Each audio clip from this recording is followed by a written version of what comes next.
Alrighty. Let's log in. You know the dealio.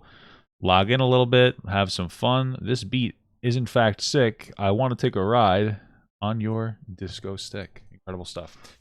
Okay, guys. So this is called the Amanda Bynes Story Part 1. Gonna be some intense stuff. Who is this? Adele? I don't even know. I don't know who anybody is. And that's why we watch videos about other people, because I am an old boomer. Anyway, it's by Mila Tequila. I might have said that. I don't even know. Okay, let's just watch. Let's get to go. Ladies and gentlemen, her. Ooh. I'm back. But if you actually knew That's not Amanda Bynes, is it? Wow, she looks really different now. It's incredible. Crazy stuff. anything, you would know that I wasn't gone. I uploaded 2 videos on my second channel in my absence, so go check that out. But I know everyone hates long intros, so I'm gonna try to keep this short. I'm trying really hard to make sure this video looks like this and not like this, so I'm going to be as squeaky clean as I possibly can. So if there's words censored or pig Latin, just know that's what I'm working with. I have student loans and bills to pay, people. Disclaimer.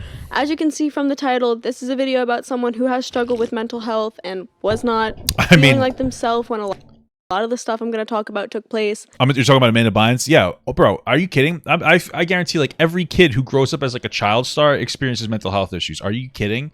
What a warped world.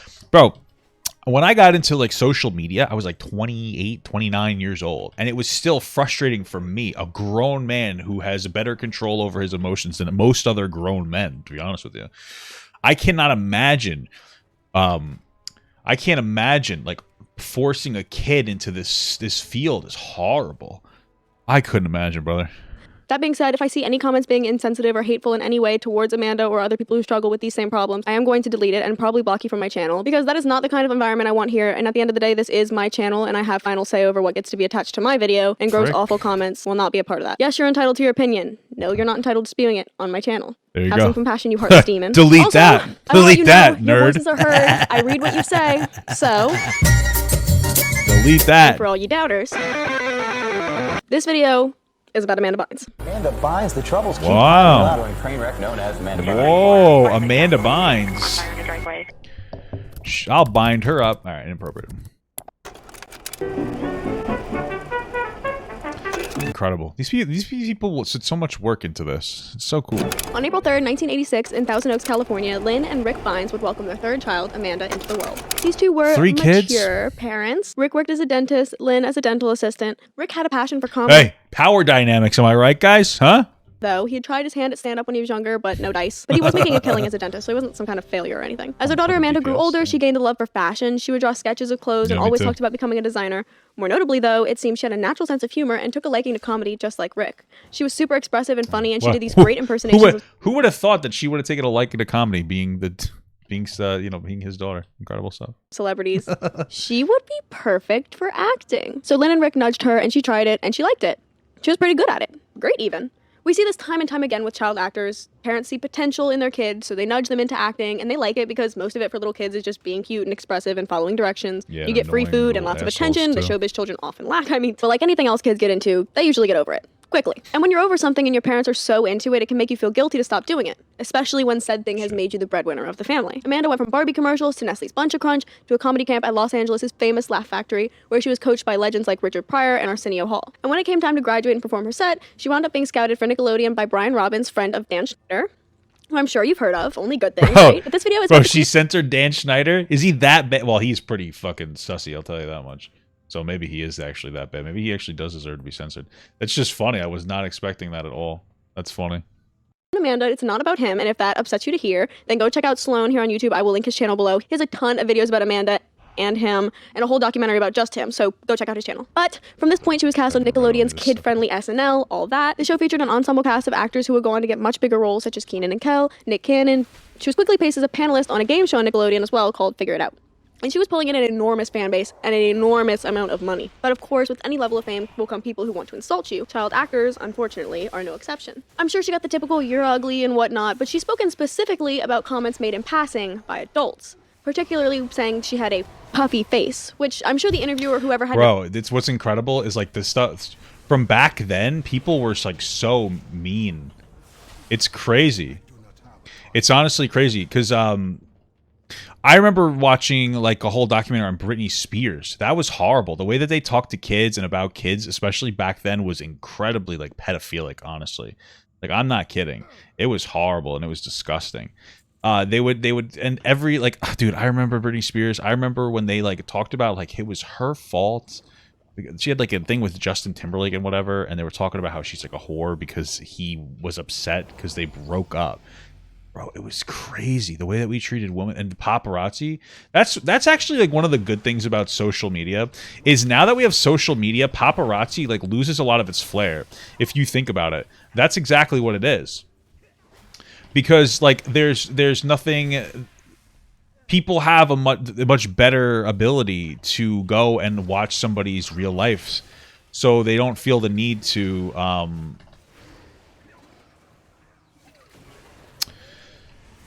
They don't feel the need to constantly stalk them and harass them. I have no idea what my rotation is. It's horrible. They don't feel the need to constantly stalk them and harass them. So it's like so much better. It's so much less toxic. I mean, I still hate celebrities because they're nerds, but it's so much less toxic. So it's so much better. No intention of hurting her feelings. They may have even meant it as a compliment. I know when I was talking to one of my friends about this video and I sent her a photo of Amanda from Easy A, the first thing she said was how cute her cheeks made her look. It was a pretty common thing to point out about her, sometimes as a compliment. But intentions do not always equal impact. And Amanda said that she internalized a lot of these comments, and at such a young age, they began to make her really self-conscious. Business-wise, because of the way Amanda proved to slay her tween girl demo, Nickelodeon decided to give her her own spin-off show titled The Amanda Show. It followed a similar format to all that, using an ensemble cast including Josh Peck and Taran Killam, who Amanda dated. Please, 20-year-olds who are attracted to freshman-age girls, seek some help. But what made it different from all that was that it had a main character, Amanda. This propelled her even further into stardom, winning her 2 more Kids' Choice Awards. But after 3 seasons, when she was offered a contract renewal, she turned it down because she decided it was time to hang up her Amanda Show hat, telling the New York Times, "I don't want to be a Nickelodeon kid when I'm 30. She was ready to move on to bigger and better things. And that she did.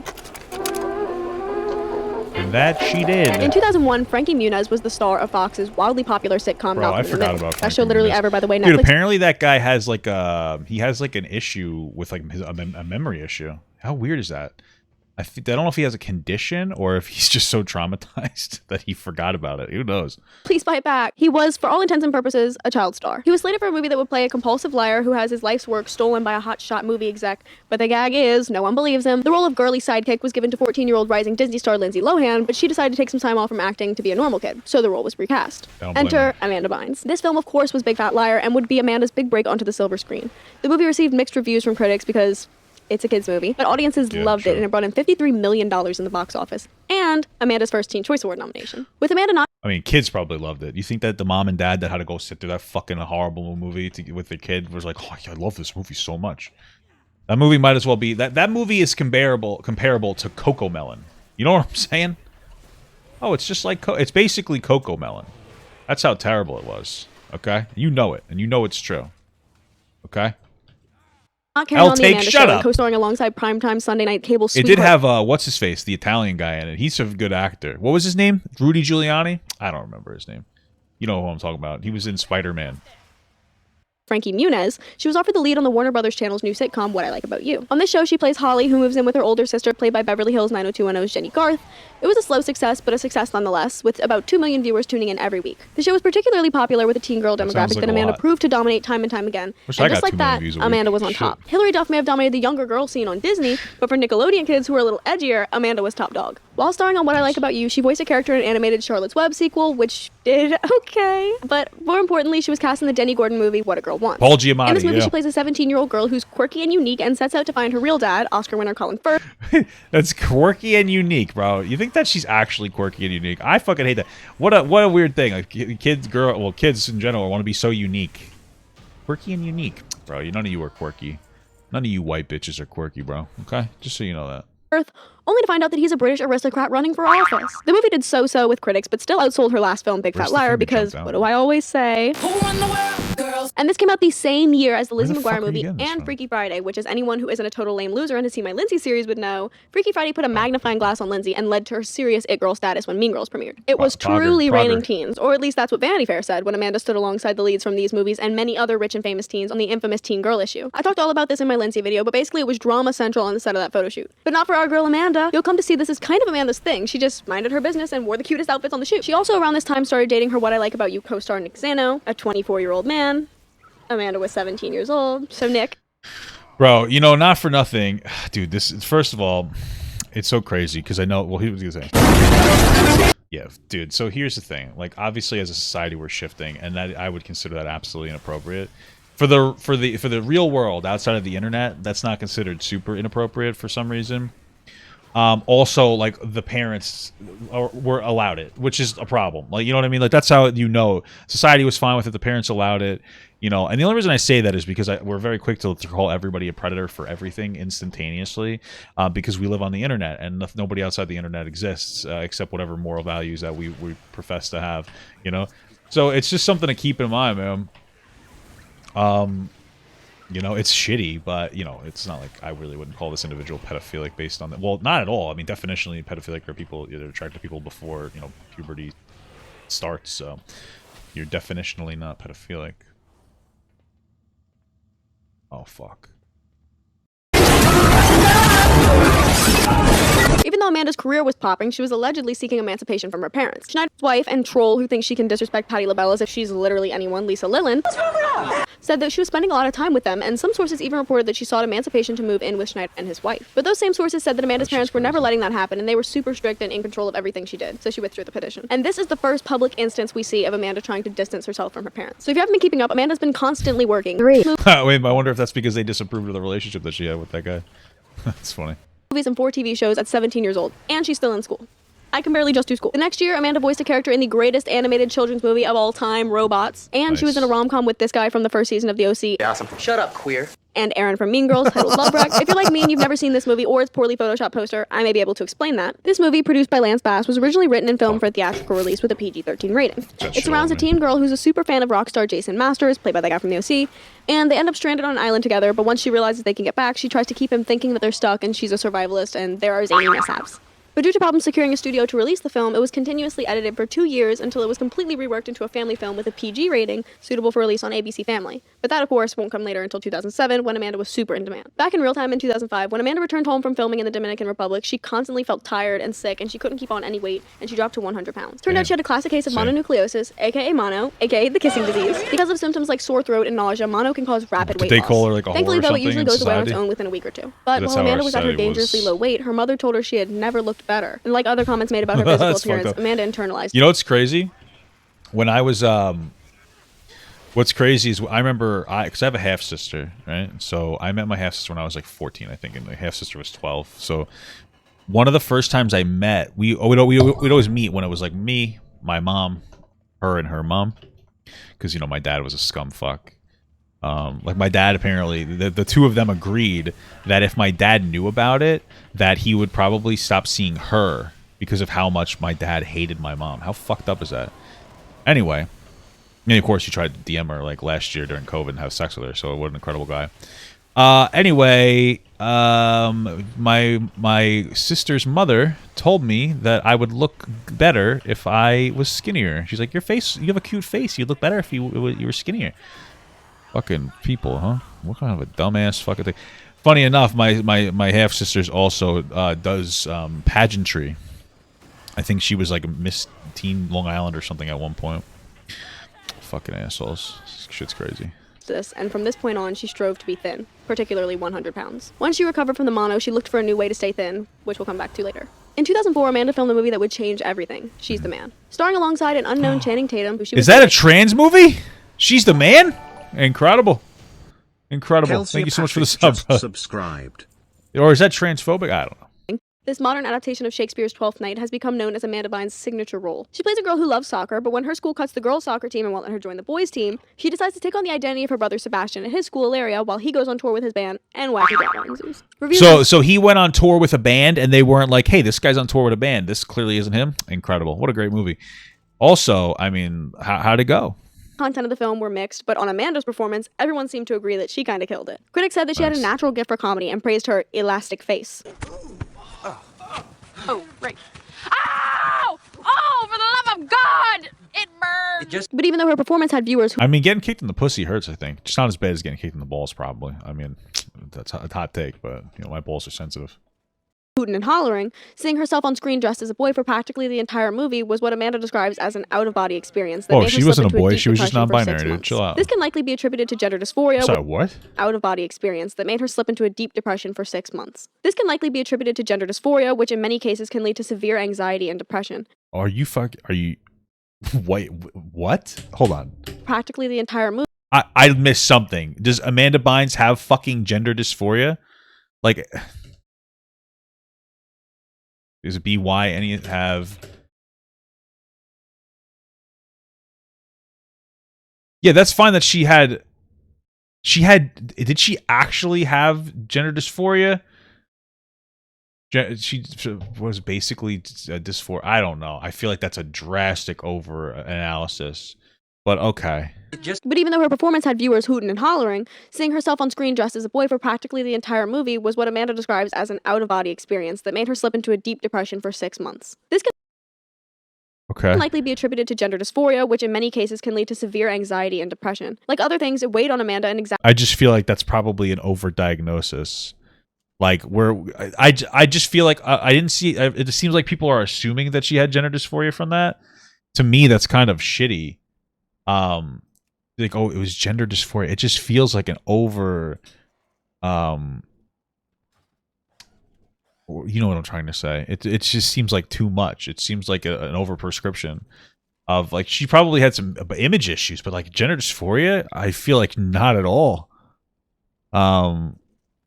Okay. Exasperated her already difficult body dysmorphia. Even worse, there was a new it girl on the block, and you know they just absolutely must be compared. Lindsay Lohan appealed to Amanda's same demographic, but unlike Amanda's quirky silly box that she had been put in, Lindsay was already taking edgier, older teen films like Mean Girls, and inappropriate as it was, Lindsay was already starting to become known for her sex appeal. Friends of Amanda's have said that she constantly compared herself to Lindsay. It's so interesting because like a lot of the girls will go through, they're like a character. They're whatever. They're usually women. The girls are always portrayed as like these innocent little girls, and then they go into these very sexualized like atmospheres. And I think I honestly think it's we expect it. It's like, oh, look, you have this innocent young girl character or person rather. Oh, I bet they're gonna have like a sexy arc at some point. And I think the reason is because listen, people, you want to hear this or not? Like young girls and young boys too, but young girls they're feeling themselves sexually even when they're young, and they like most young girls when they're trying to feel a little bit more provocative, which I understand it's inappropriate. Well, you would let them express themselves a little bit, like maybe they want to try makeup, or maybe they want to do something like, I don't know, dress a little like in a skirt, some shit that my daughter will never do. Okay, I'm putting a fucking box around her.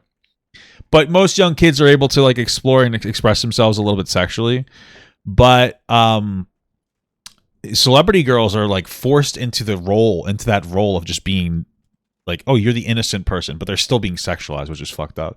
And then they get to a point where they've been so repressed from their ability to just normally express themselves, they turn into this hypersexualized character because they're finally able to like, you know, loosen up. I feel like it's almost comparable to like military members who have to shave their head and, you know, conform to the military, and then after they get out of the military, they go like, they're like, fuck this, and they grow everything out, and they, you know, they get like a little bit anti-establishment shit. You know what I mean?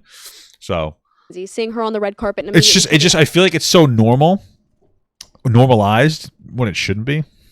Her hair or makeup, small things that revealed a much larger issue. I mean, I can definitely imagine having your huge film being a comedy movie where you're dressed up as a guy playing sports, while your peers are in a movie like Mean Girls where she gets all the glitz and the glam and the hair and the wardrobe, and it wound up making Lindsay the next it girl. That could feel pretty hideous. I feel like it's less gender dysphoria and more of an issue with like the way that she's comparing herself to other people, because that's like a real thing. People compare themselves to other people. If you notice, we've gotten unhappier as a society. I'm sure there's multiple factors, but one of those factors is that you can see other people doing better than you through the fucking like Instagram. What do people do? They put out the best version of themselves, and they're like, oh my god, so-and-so is doing so well. Well, compared to me, I'm a fucking loser, and you're going to have an issue. You're going to have like an inferiority complex. And I feel like that was probably more of what it was. Time, the role that was causing Amanda so much distress was simultaneously launching her into stardom. And in a way similar to Hilary Duff, Amanda was a beacon of hope for the type of people who saw Lindsay Lohan out and partying and disapproved. She could be their good girl, not their sex object, but their goofy, fun, wholesome girl who would come in handy when they needed to make a fun family film. She was the good girl icon. She appeared on Teen People's Hottest 25 Under 25, and critics were and like fundamentally, it doesn't sound so bad. Like people get typecast all the time. You know, you don't see Samuel L. Jackson being upset that he's Samuel L. Jackson in every movie, even Star Wars. It wasn't Mace Windu. He was literally Samuel L. Jackson. But the thing is when it comes to kids, you haven't explored yourself very well. And so when you're typecast, it feels more bubbly. Like if I was an actor, which I am, no, but if I was an actor, I would probably be in like the fat idiot role, and I'd be okay with it because I'm a fat idiot, you know. But when you're a young person and you're still kind of like feeling your shit, and you're still expressing yourself and you're trying to like feel yourself out and all this other shit, it's very different. The experience is very different because you want to experiment with who you are as a person. So you're not as comfortable, and then you basically, rather than like for me, if I got typecasted, it's because I'm an adult that knows who I am, and I'm getting typecasted in that capacity. But then if you're like a young girl, you're like, oh, I don't even know if I'm this person you're forcing me to be, or just a young person in general. It doesn't have to be a young girl. So that's where the fucking problem comes in, I think. Absolutely raving about her talent. But if Amanda was already tiring of acting as a kid when her parents were pressuring her, how do you think she felt at this point? Add to that the unsolicited comments about her appearance that I'm sure she was constantly getting. That could make it unbearable. She said more recently that she hated every film she was in. She just hated watching herself on screen. Like I said, the last film she was in caused her to feel deep feelings of anxiety and slip into a... Why are you watching yourself on screen, I wonder? I wonder that. I know as like a content creator, like sometimes I can't help but read negative comments about me. I guess it's just like part of the biz. But why I would just not watch my own films. Why watch your own damn films? You know what I mean? Like, shit.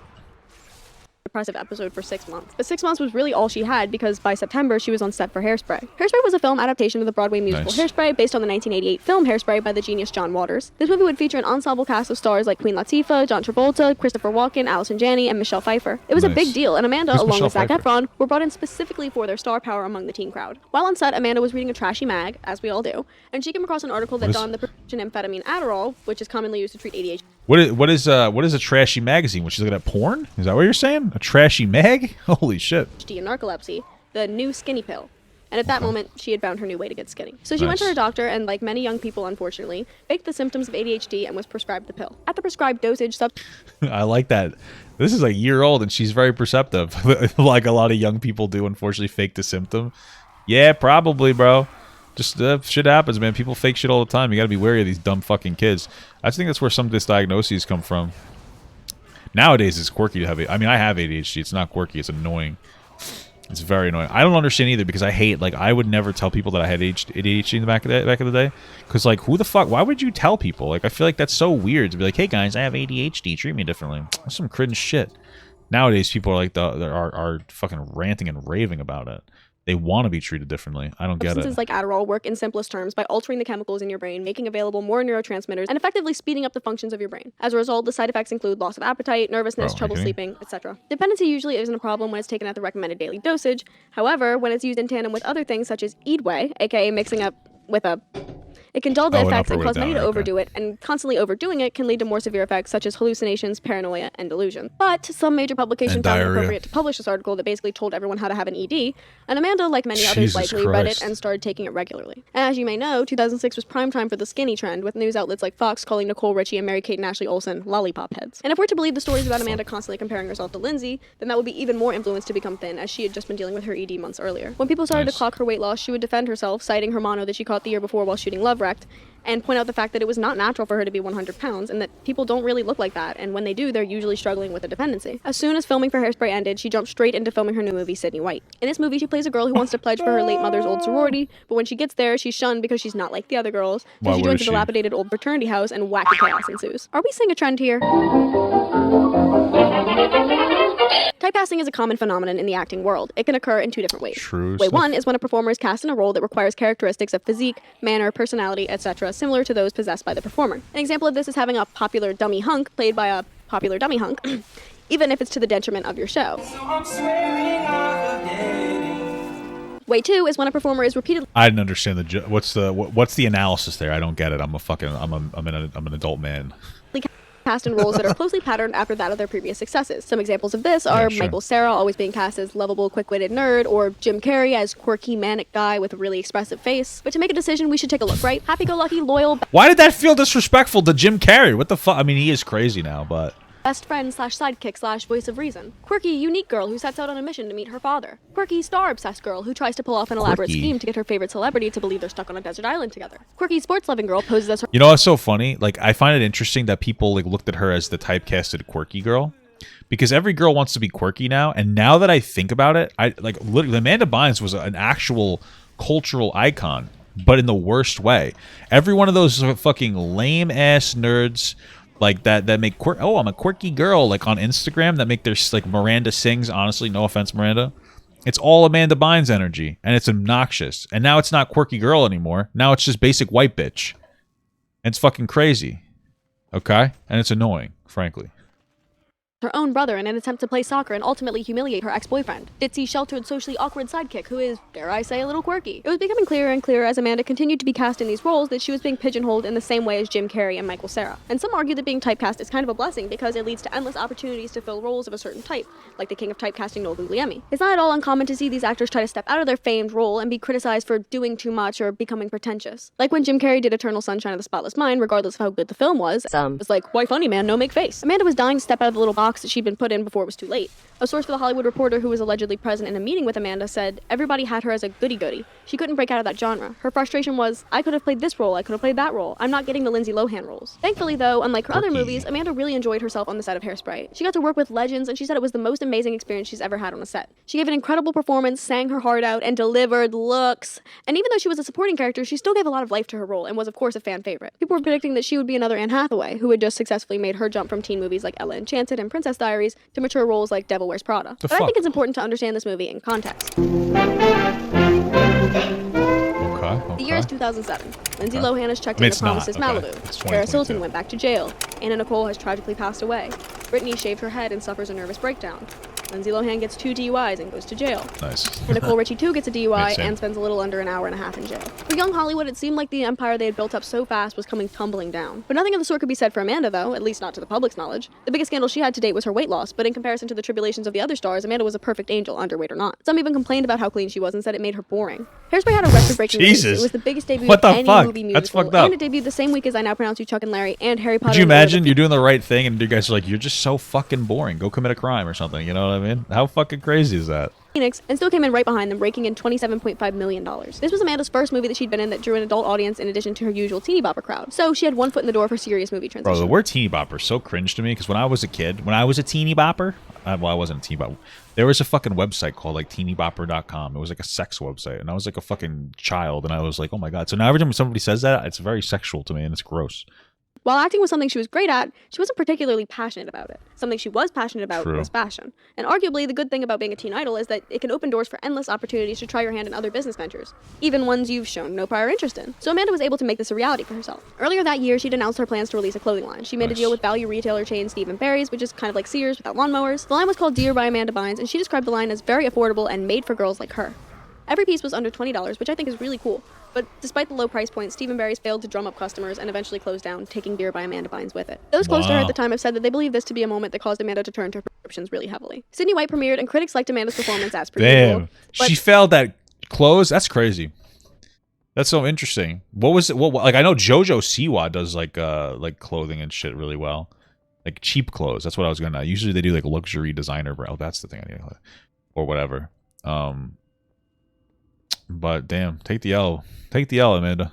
The comedy in the movie was cheap and relied on old, tired jokes about racial stereotypes, so it was no new classic by any means. It didn't even break even in the box office. Those are fun.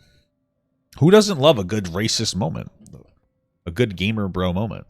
At this point, Amanda's going hard on her rebrand, and she's really trying to distance herself from the good girl image that she'd so perfectly maintained for years. She was starting to be seen out at clubs, her friend on the ground outside of clubs, and her being on the club scene also sparked her relationship with Doug Reinhardt, who apparently plays baseball, but cool people would know him from the hills. I also found out that his dad was the inventor of the frozen burrito. A lot of people thought that he was using Amanda for celebrity, though, and it was reported that none of her friends or anyone liked him, so the relationship only lasted a couple months. Damn. But still, Party Boy boyfriend spoke to her changing image. Her Got Milk ad even read, "What's changed since the Amanda show? Me." Why does she have a fucking cum mustache?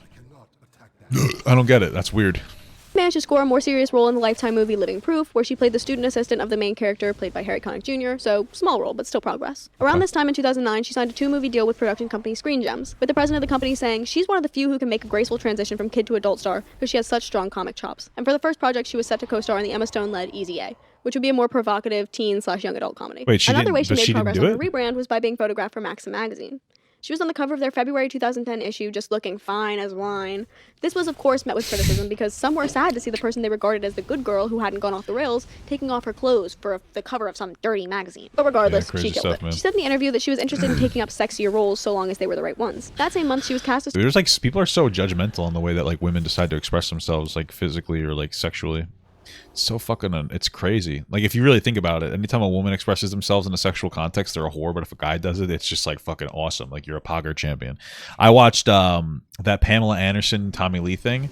I think it was called Pam and Tommy. So I don't. And that was fucking nuts, man. Like there was a moment in there where Pamela and like they talk about it where Pamela, she did Playboy. And what had happened is somebody stole her sex tape and like they sold it and shit. It was crazy. But you know, there's a situation where they tried to sue and whatever, and they said that like basically it was okay. Like she basically she got blamed for the release of the video, or they didn't care that it was released because she did Playboy before, so she was basically like asking for it, kind of a deal. Like it's like, oh well, you showed your body off consensually before, so who cares if it's not done non-consensually? Just the way that people talked about these things are fucking incredible, dude. It's crazy. It's really crazy. Like, just because if you get nude for, I mean, if anything, it should be a bigger deal. Hey, I'm getting naked for money. Hey, well, I'm not making any money this time. You know what I'm saying? It should be even bigger deal. That's theft of fucking, that's stealing my fucking work. You know, like you can get your hands insured as a hand model. You know, you can't get your pussy insured as a pussy model.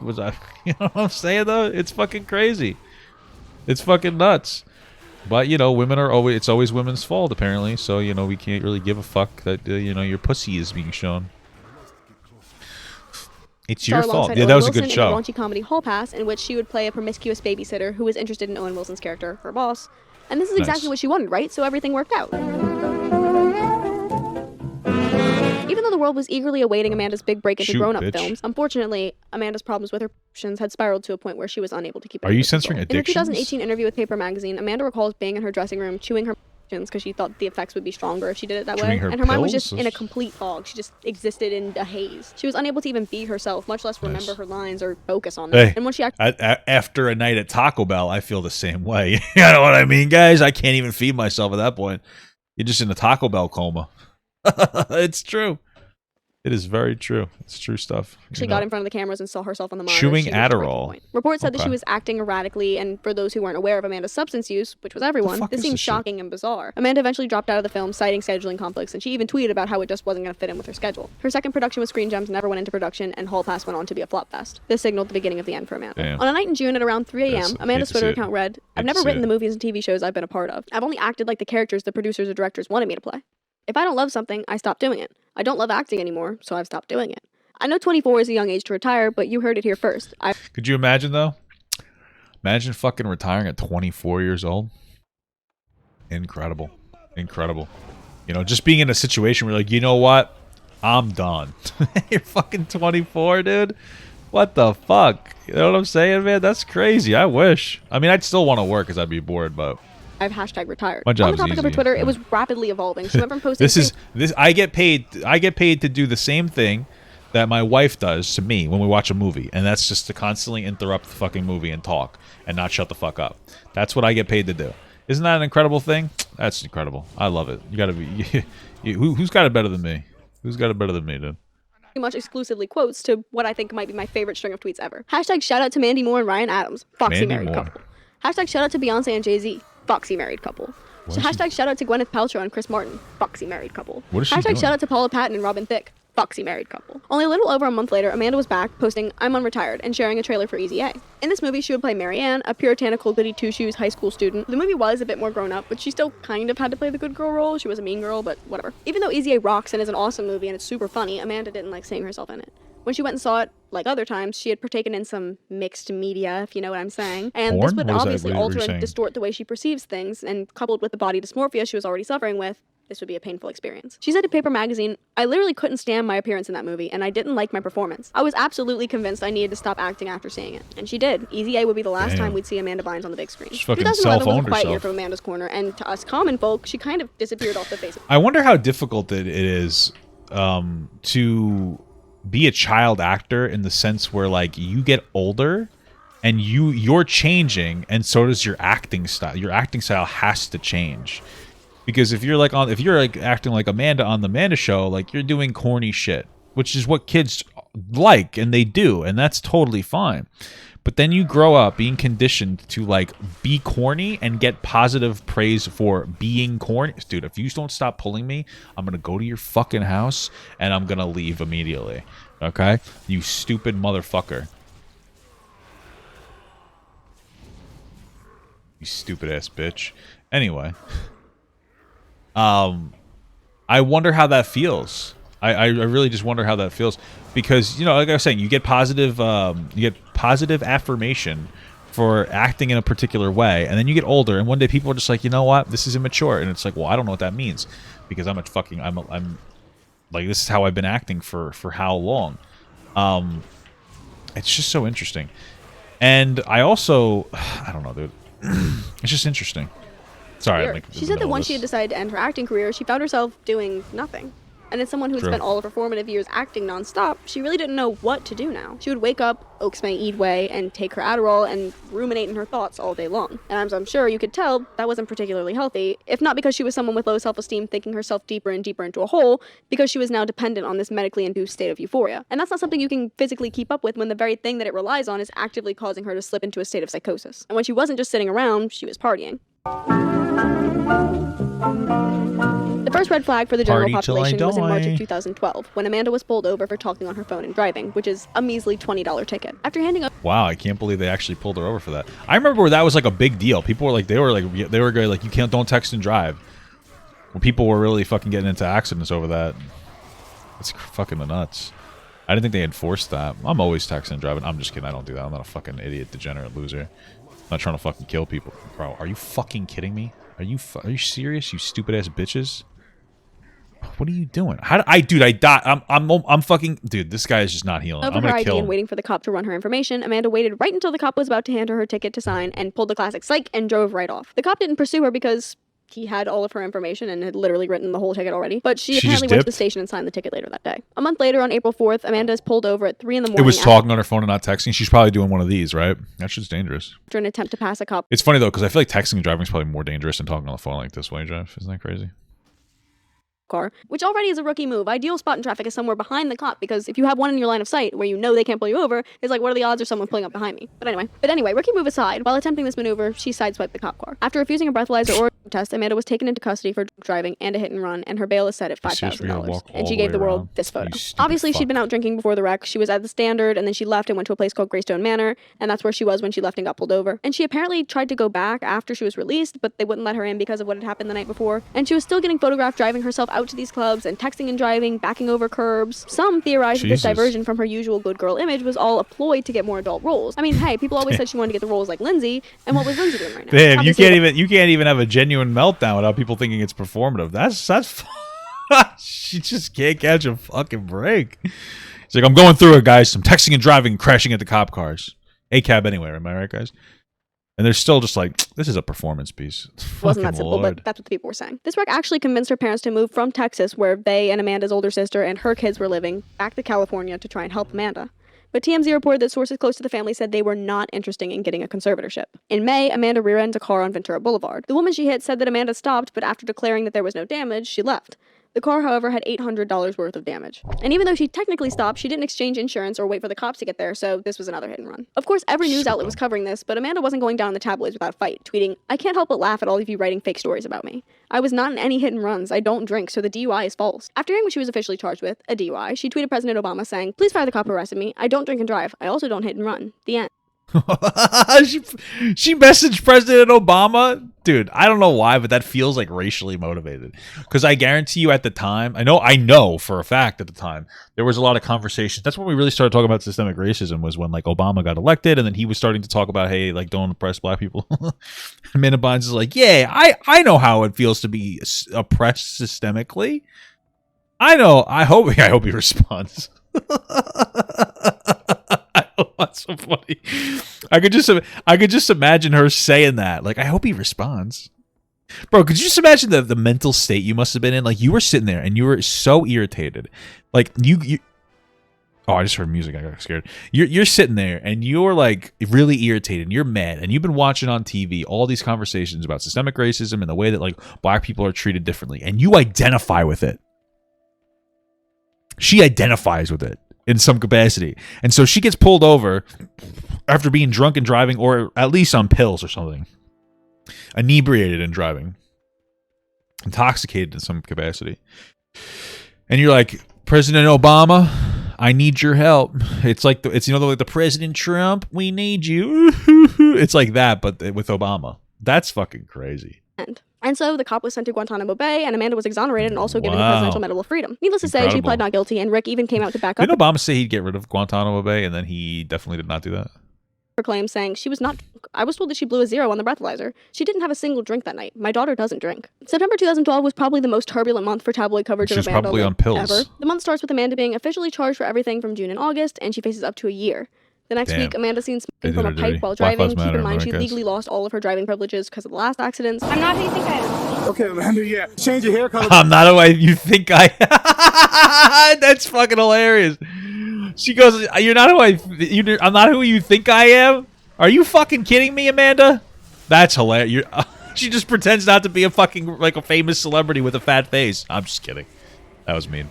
But still, like, that's fucking hilarious, dude. What a fucking pro gamer move right there. But we know. Oh, just 2 days later, members of the Equinox Gym in West Hollywood. In her defense, though, like, she's obviously probably it seems like you'd have a higher chance of hitting somebody's car if you have a bunch of assholes outside harassing the shit out of you. So I get that. I understand that. Amanda looking quote unquote disheveled with her hair a mess and makeup smeared, and at least at some points her sunglasses on indoors. She reportedly exercised on a bunch of cardio machines, each for a few minutes at a time, spoke to herself, and burst into fits of laughter. Members said that she was acting bizarre and seemed fidgety and nervous. 3 days later, she gets caught again driving on a suspended license, but this time it wasn't the paparazzi that caught her, it was LAPD. But luckily for her, she wasn't arrested, but her car was impounded. Why? However, not everyone was pleased with the lax way in which Amanda was being prosecuted, with veteran road nuisance Lindsay Lohan tweeting, "Why did I get put in jail and a Nickelodeon star has no punishment so far?" Oh my god, it's systemic racism, dude. Am I right? They're targeting me. They're targeting me, bro. Dude, are you fucking kidding me with this non-healing shit? I'm literally gonna shit my pants if you stupid ass bitch. Oh my god, this guy sucks. I'm fucking tired of this shit. Fucking Papa Gut lives matter. This guy stinks. You fucking bitch. Heal me, you stupid motherfucker. Anyways. The very next day, she's in the news again, this time for locking herself in a boutique dressing room for nearly 2 hours. Someone in the store must have tipped off paparazzi because when she eventually left, they were out there waiting for her and they captured this video. Do you think that you should be under a conservatorship? No on the conservatorship? That's really interesting that it seems like the culture, but why is this thing here? Are you fucking kidding me? It's really interesting that it seems like the culture very heavily centralized around like, oh, you should be you aren't mentally capable of controlling yourself, and it seemed to be like a lot of women who were like, you need to be under conservatorship, which kind of suggests to me that like the young women, when it comes to them being like famous, is probably more toxic in some capacity due to the lack of range, most likely. In their ability to act, not because they're dumb or anything, but because what's the desirable role for a young girl? Just some fun. It's eye candy, and it's But anyway, but it seemed to be very quick to jump to a conservatorship for a lot of the women who were having a little bit of a sussy baka, you know. That same night, Amanda goes to spin class. During class, she got up to find a new bike, which was reportedly closer to the mirror in the front, but that could just be story fluff. Okay. Or it could be someone with body dysmorphia body checking. Then she got off again to touch up her makeup while everyone else kept spinning. But the final straw for the instructor was when she allegedly pulled off her shirt to reveal a, and I quote, tiny black strapless bra. After having a bizarre story come out about her nearly every day for the last week, she gave a phone interview to People magazine to clear things up. Why wouldn't you want to see her boobies? You know what I'm saying? I'd be like, damn, nice boobies. As long as she was like 20-something at this point, right? I don't know. Hopefully. Or else I am a fucking weirdo. I mean, it's still kind of weird because, I'm a fucking grown man. Who cares? She said, I'm doing Next amazing. caller. I'm retired as an actor. I'm moving to New York to launch my career. I'm going to do a fashion line. I'm not talking about being arrested for a DUI because I don't drink. I don't drink and drive. This is all false. And People magazine reported that she was polite, respectful, and upbeat on the phone. That same night, Amanda got into a confrontation with a paparazzi outside of a restaurant in Hollywood. Either way, Amanda, I wish you the best, Mom. Hey, for real. Fuck you. No, I really wish you the best. Fuck you, Hey, can I bitch. just get one clean frame? You have to delete that one in my face. I need to look beautiful. And it's a bad shot. All right, please. You look gorgeous. Yeah. Hold on. Right here. No, come towards me. No. Bro, isn't this crazy, dude? Like, this was so, it still is so acceptable. Like, I get it. Like, legally, people are taking a picture of you, whatever. But still, like, just think about it. This girl's just like, they're following her around everywhere she goes. I'm telling you right now, bro, I fucking hate people. I personally just do not like people. I mean, listen, I enjoy like when fans walk up to me and shit and they're like, "Hey, what's up?" And that's totally cool. But it gets like really frustrating sometimes. I could see why it'd be like super frustrating and annoying for people to be like harassing the what's happening here? I could see why it would be like super frustrating and annoying for people to like harass the fuck out of you like that. And like not have any privacy over yourself in general. Like that's crazy shit, man. I would make me fucking angry all the time. I'm just saying. Come towards me. No, just walk towards me. Can I just get a shot of you walking towards me? I'm asking you now. Let go of the camera. Excuse me. Let go of my camera. Please let go of my camera.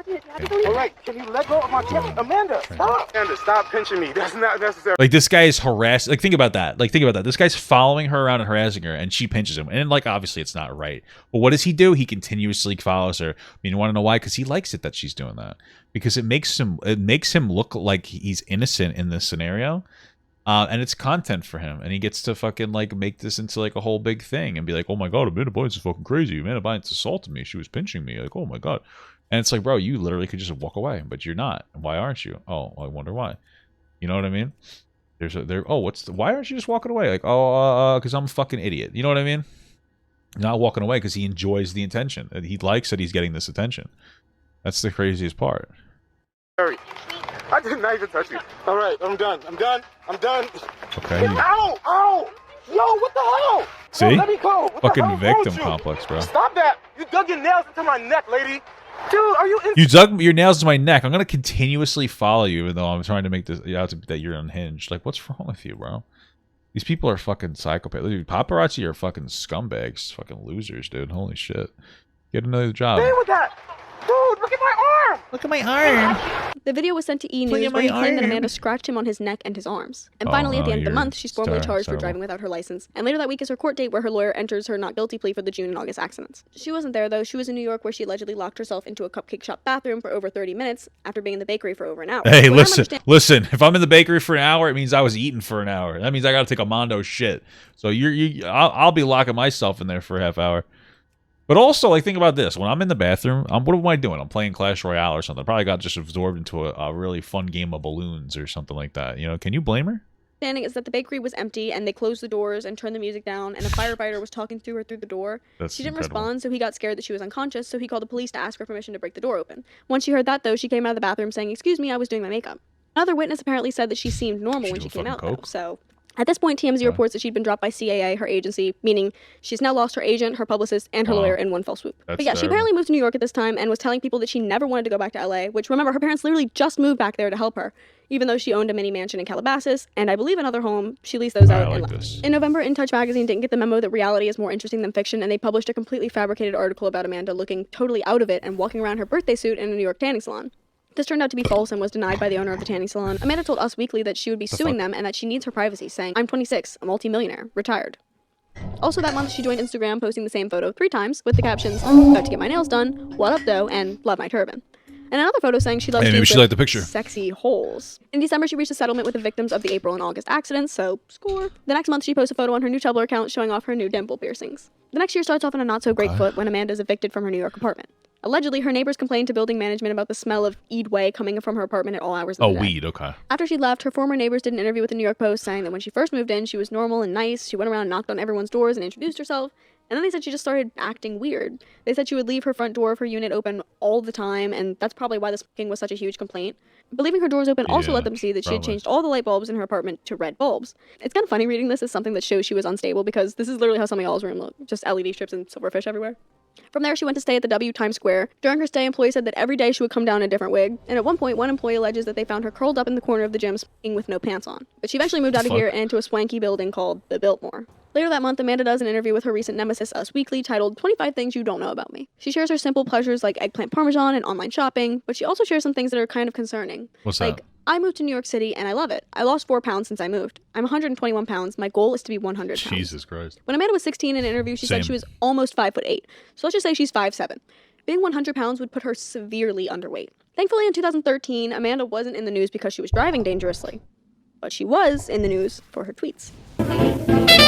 Jesus, why is it so loud? Most notably, Why she tweeted Jay-Z that he specifically had an ugly that? face. I thought he was foxy. Nice. She said she invented Illy and LOLOL, and she said that she wanted Drake to M her V. These tweets, along with these photos. What does that mean? Massacre her vagina? And she said that she wanted Drake to M her V. Oh, murder these tweets, her along pussy. with these Okay. photos, I remember specifically was when everyone started paying attention and saying that something was up with her. Because she was actively acting in a strange way on Twitter, everyone got to see a live celebrity breakdown. Lindsay Lohan had everything kind of explode for her a few years prior, but she wasn't live tweeting it, so people weren't getting those instant updates of what was happening. It would True. take a couple days to find out what had happened. That's Something really crazy. interesting that I found looking at old blog posts and stuff from around this time is that a lot of people were calling for Amanda's parents to put her in a conservatorship and would cite Britney Spears as an example of how Amanda's parents needed to rein her in. Not everyone was judging Amanda, though. She had at least one fan, Kim Kardashian, who tweeted about her love for Amanda's new look and also praised her on live TV on Chelsea Lately. Am I the only one that is obsessed with her new makeover? I think she looks amazing. With the blonde hair and those You nails. would think with all those extensions and makeup, you would think she looked pretty hot.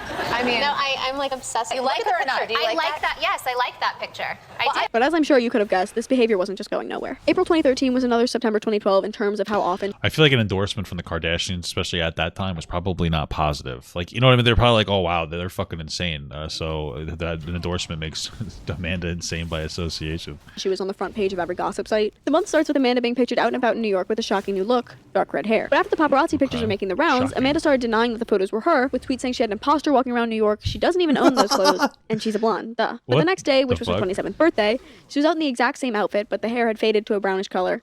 And she'd also tweeted that day saying, And "I'm maybe it an wasn't imposter, imposter. so I have a hard time staying thin." And it's just really sad for me seeing these tweets, knowing about all the body dysmorphia that she struggled with, and you know, with the info that we know now, and then also thinking about how the times where she felt that she looked good, she got absolutely flamed by the entire internet. And True, I just bro. don't think there was any way that that could possibly have been good for the situation. Then there are Probably reports of not. Amanda attending an adult gymnastics class, and she allegedly was What does dressed that mean? inappropriately, and when it came her turn Adult gymnastics class. I'm like, what is that? Like a porn gymnastics class? But it's probably just a gymnastics class for adults, because usually you wouldn't take classes for be a gymnast as an adult or something.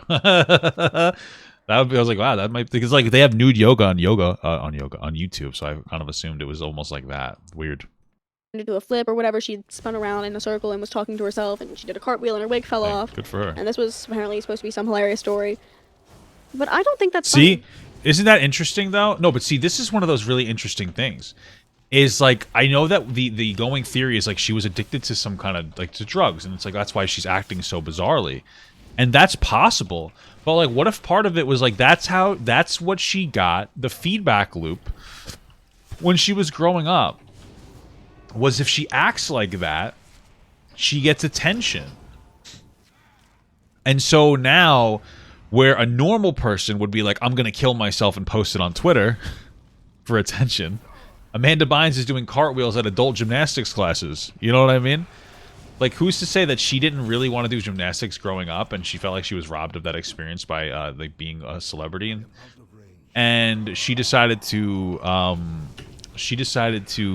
like that's how she did it, and maybe she regressed a little bit, like mentally and emotionally, and like she was doing the gymnastics and she regressed a bit, and so she was doing like weird shit as an adult, but like that for her was just a moment of like freeing herself almost and going back to a period in time where she was like positively like the expectations were different. She could just be stupid and go, Amanda please, and everybody would laugh and clap and go, oh my god. But then she got older and now people were saying, Amanda please, you know what I mean?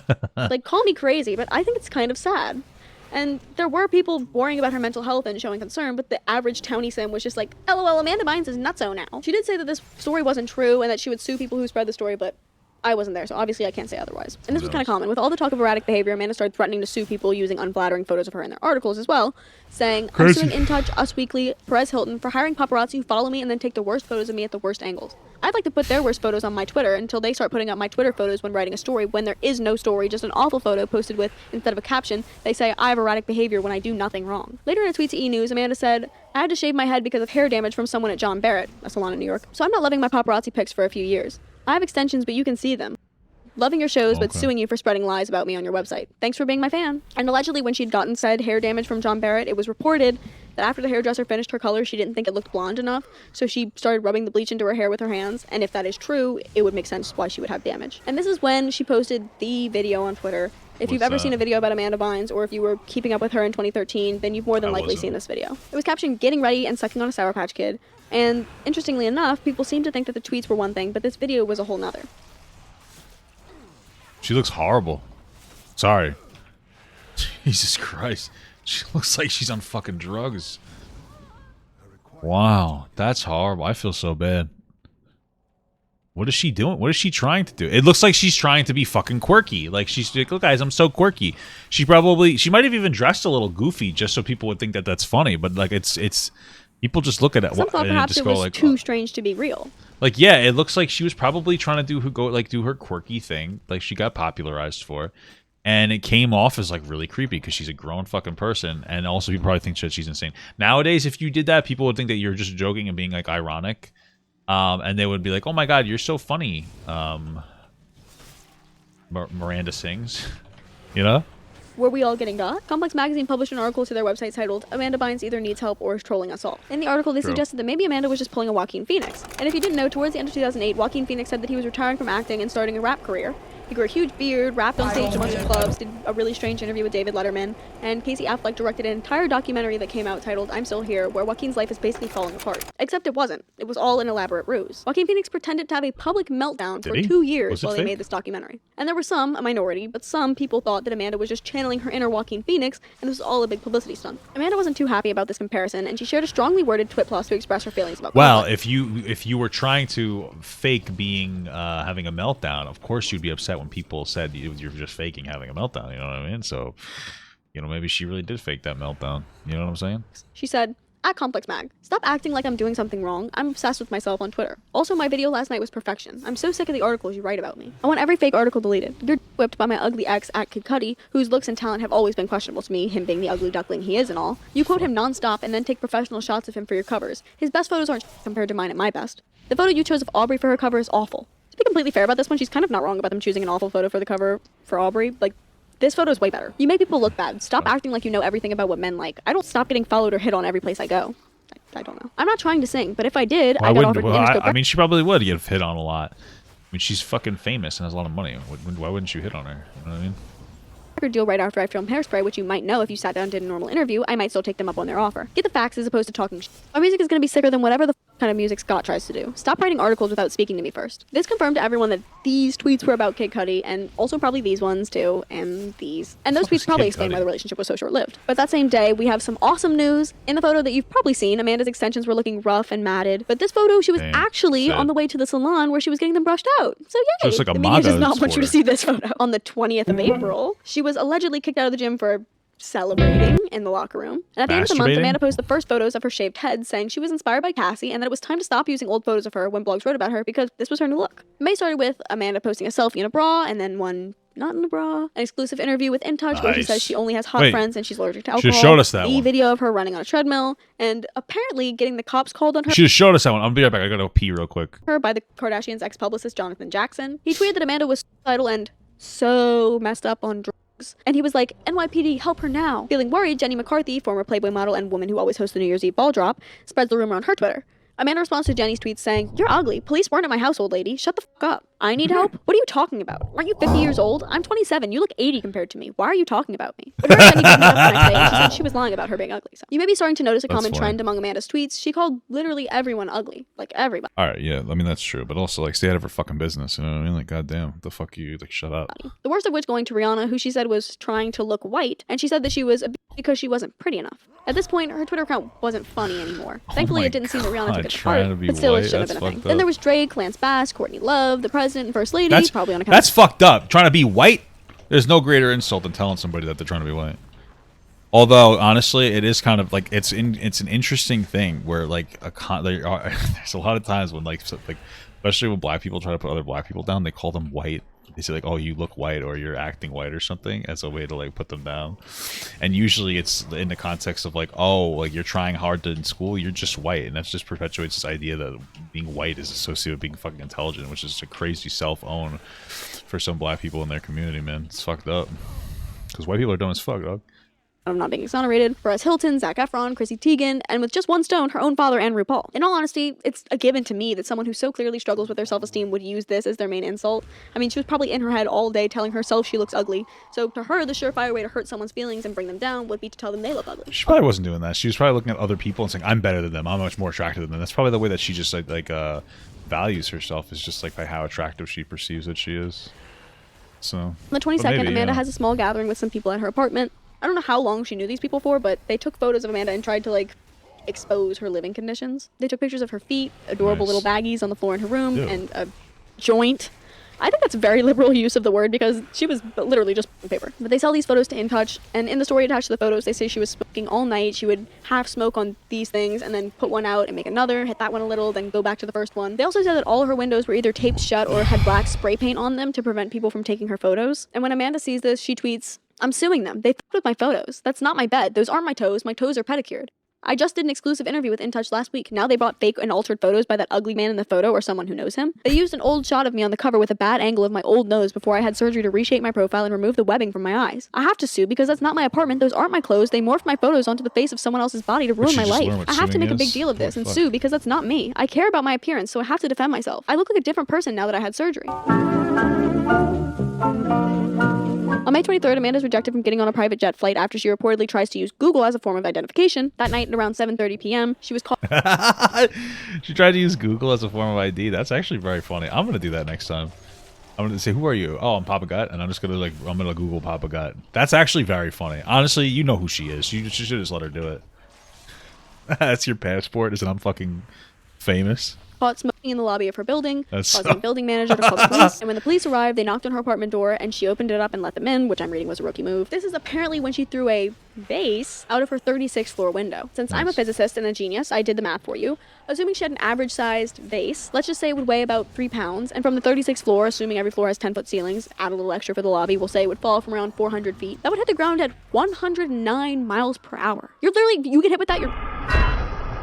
Good, kill She me. did actually claim that it was just a vase, but in what may just be the most bizarre turn of events in this arrest, they couldn't find it. No one saw it coming down, no one died from the impact of a 3-pound piece of glassware coming at over 100 miles per hour, and there was no broken glass on the ground or on the 5th floor trellis where they thought it would have fallen to the paparazzi, or I thought they were saying it wasn't actually a vase, so I was a little confused. Or the police could find. But she was arrested for reckless endangerment and photograph being taken out of her apartment building in this wig, which her mugshot was also taken in.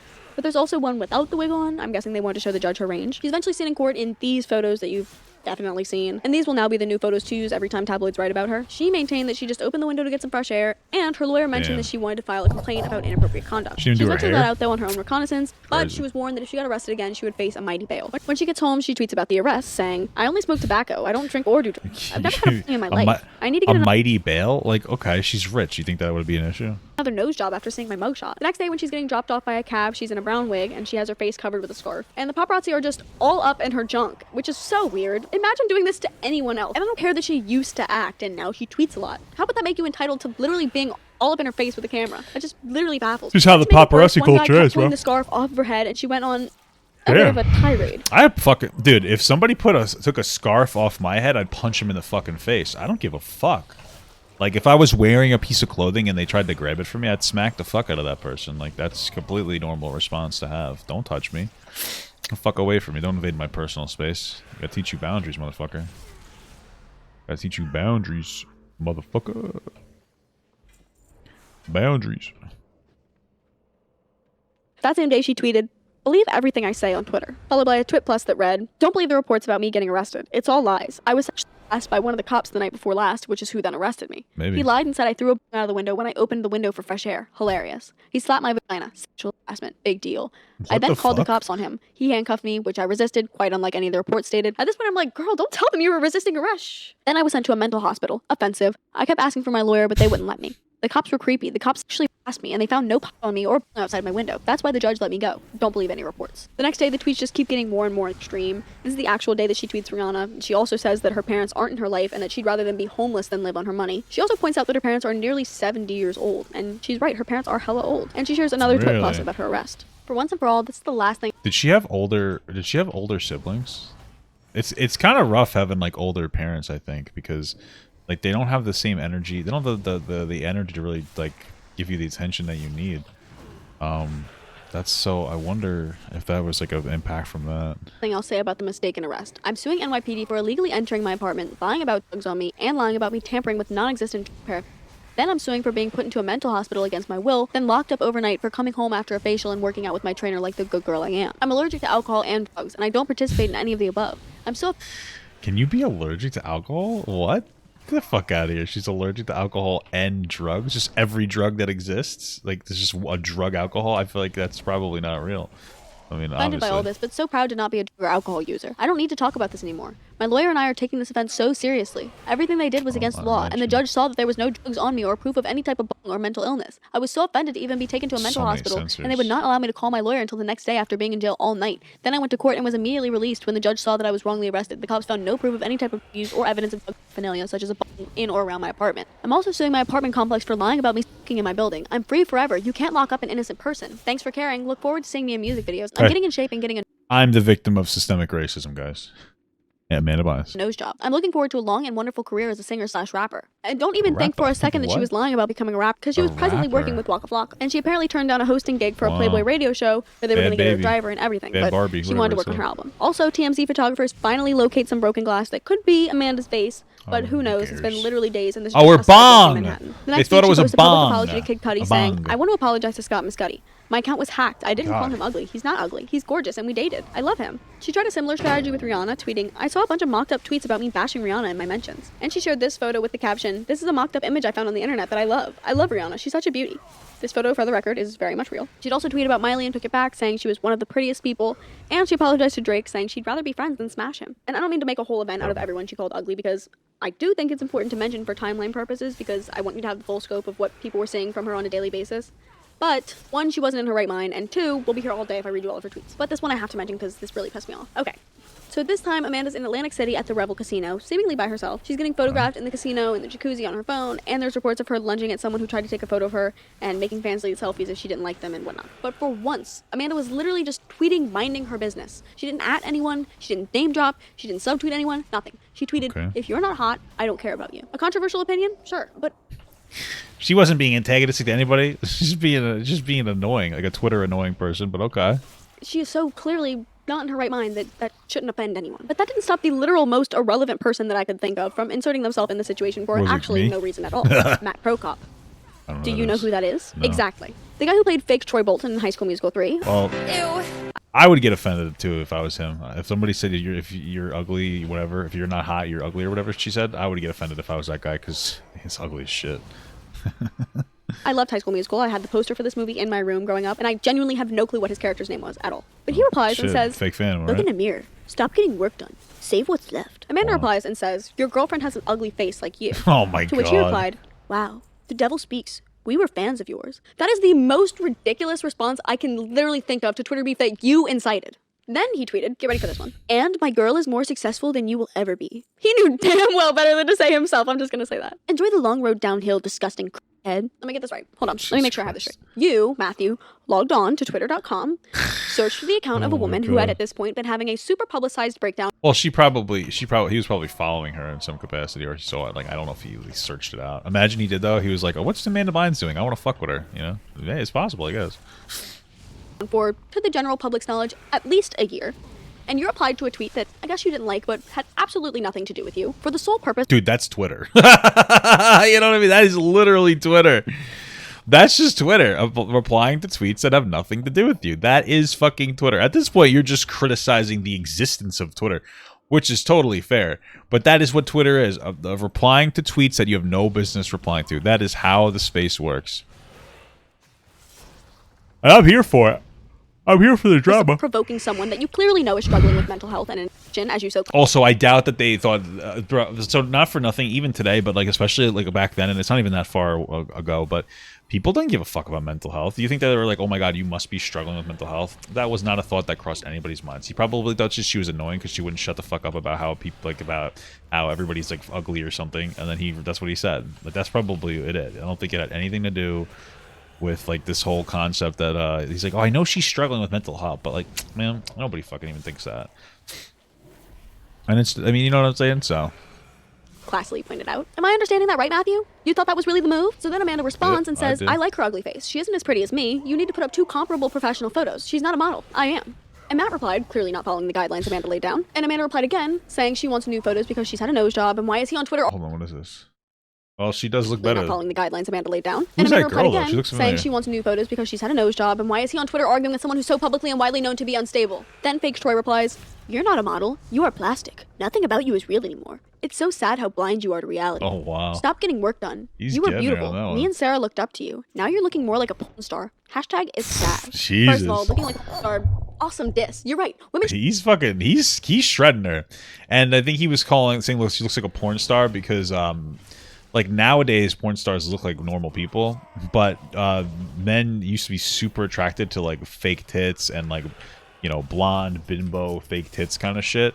So I think that that's what he was saying. You look fake. You look like a fake person. You know, just letting you know. should only look like that when you at them. Also, literally, who asked who you and Sarah looked up to? Please, show me who asked. Please, Matt. Please. Well, I think with that, I doubt he ever looked up to her. He probably was jealous of her, if anything. But it's one of those things where it's like one of those manipulative responses where you do something to somebody else, and then they reply proportionately, which is what she did. She replied proportionately, and then they go, and their only out is to go, "Oh, I used to like you.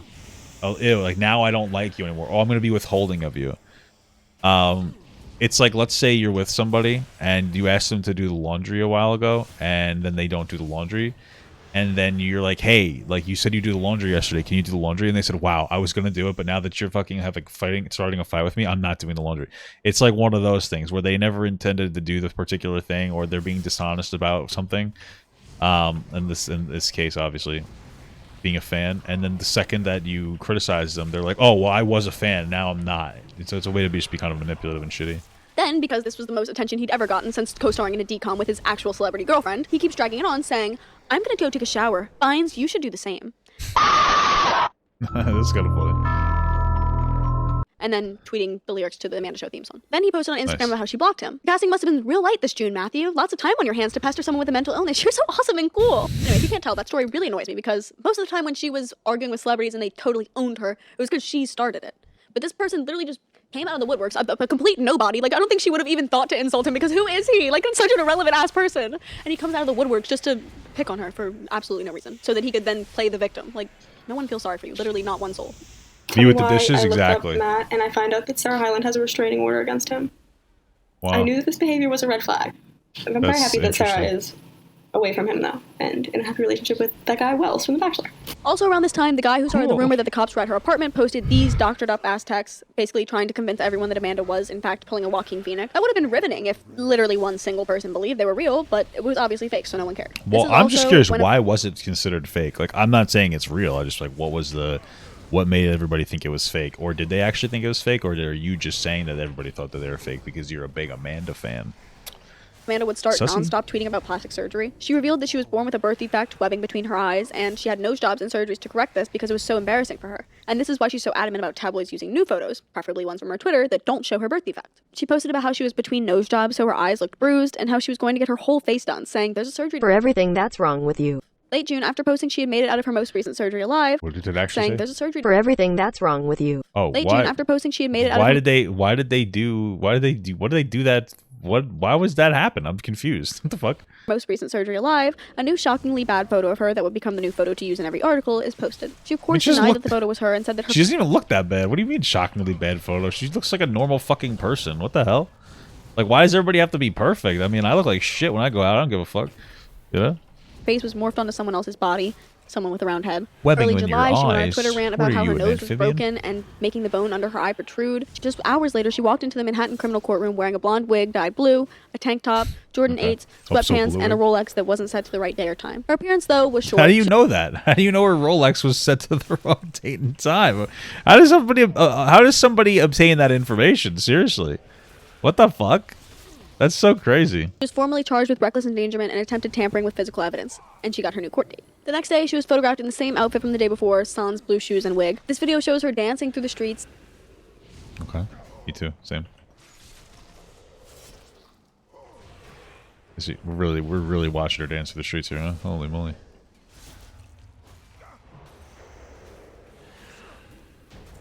Crazy stuff. We're really still watching this. And I don't know if she was barefoot. She looks barefoot in the photo, but then in the video, it looks like she has socks on. So, in my official retelling of the events, she was not walking around New York City barefoot. Now, I suppose it's as good a time as ever to mention Persian NYC 27. This account was allegedly Amanda's secret account. She never denied that the account was her because the account never claimed to be her, but it was one of 6 accounts she followed, and she would retweet it, and Perez Hilton responded to it and her one time, and she replied. And that account and some of its tweets are still up for you to see. And the name NYC, which is where she lived, 27, that was her age. Okay, back to my timeline. Okay. So I'm guessing that at some point after the video of her running through the crowd took place, she got a room at the Ritz-Carlton in New York. While she was there, she allegedly made a girl that worked there cry and got kicked out for smoking in her room after ringing up a $9,000 bill over her 9-day stay. When Amanda left, employees found a disaster in her room.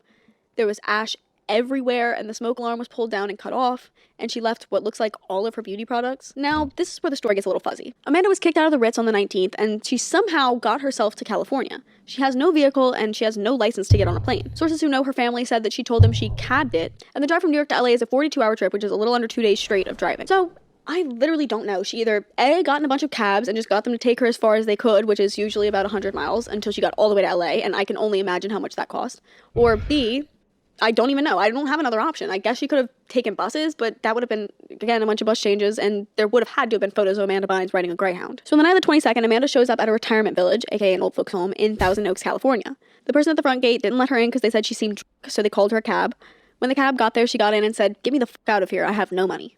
So the driver kicked her out, and they started arguing, at which point the police were called. She wasn't arrested, but it was speculated that she may have gotten a ticket or something, but who knows. The next day, at 5 p.m., she was photographed shopping at Bloomingdale's in Santa Monica, and at around 8 p.m., she started a fire in a driveway in Thousand Oaks, California. I hate to leave on a cliffhanger, but that's the end of part 1, guys. Part 2 will be up in 2 days, so if you're watching this right now after I posted it, make sure you hit the notification bell so you know right when I post. If you're watching this later, there's a chance the part 2 is already up. Go watch that. You can't watch part 1 without watching part 2. What's wrong with you? Like this video to keep my lights on. Bye! I mean, I guess that's true, am I right? I mean, do we have to watch part 2 now? I mean...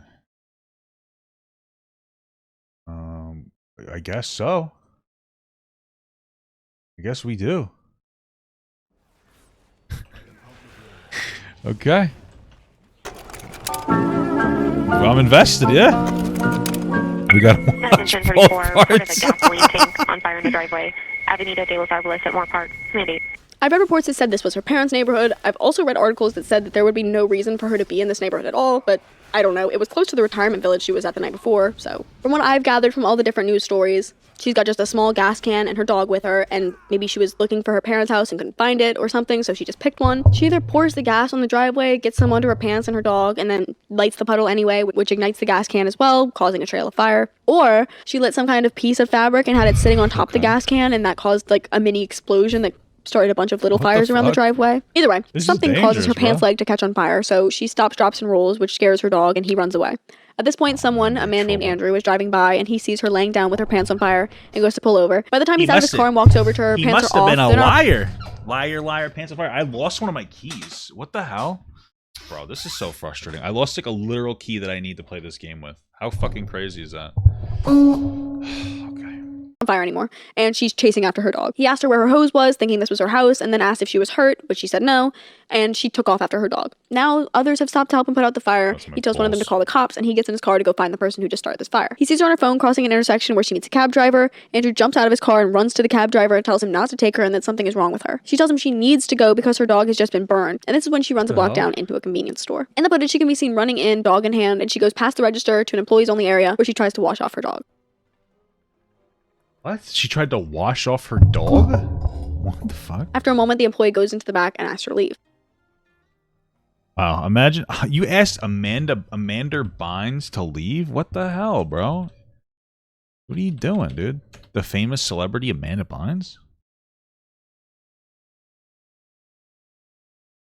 By this time, the cops and the fire department have arrived at the scene of the fire, which had already been put out. Soon after, they find Amanda because she didn't go far from the scene of the crime. When they questioned her about the fire, they decided, based on her answers, she would not be charged criminally and instead need to be held on a psychiatric hold, aka a 5150. Under this hold, she would be held for 72 hours for psychiatric evaluation. At the end of those 72 hours, either she'd be released if she's found to be stabilized, or doctors can request a 5250, which will allow them to extend the stay for 2 more weeks. During this time, Lynn and Rick decided they would file for a temporary conservatorship over Amanda's person and her estate. In the paperwork, they said that Amanda's life savings from acting once set at $4 million, and it has depleted quickly, with $1.4 million spent in a matter of months. On June 4th, she withdrew $100,000 cash, and she did that again on July 2nd. They said they had no idea what she was spending all her money on, but they presumed a large portion of it went to Eid Way. They also voiced their concern for her mental state, saying she was growing more and more paranoid, taping windows shut, which aligns with the stories from the people who sold photos of her to In Touch, and covering smoke alarms with towels, which makes the photos of her broken smoke alarm at the Ritz make more sense. They even said they believed her to be practically homeless. In court, the judge denied their request for temporary conservatorship because he wanted more information about the situation, so he extended her psychiatric hold instead. Amanda, however, believed she was being held illegally and requested a hearing for the next day, July 26th. When the time came, Amanda rescheduled so that her medications would have time to kick in by the time they went to court, and her lawyer thought that she would be able to make a compelling case once she was stabilized. Her new court date was set for August 1st. So back in the singed driveway, a neighbor of the homeowner had offered to pressure her driveway for her, but she rejected this offer and said that she wanted Amanda's parents to pay for it. But when TMZ got in touch with Rick, he said that he would not be paying for it and that would have to be Amanda's responsibility. But luckily, Amanda's prospective rap career was already saving her ass. CEO of Ching-a-Chang Records, Daniel Herman, wanted Amanda to sign with him so badly that he stepped up and paid for the $1,000 worth of damage to the driveway. Oh my god, so wait,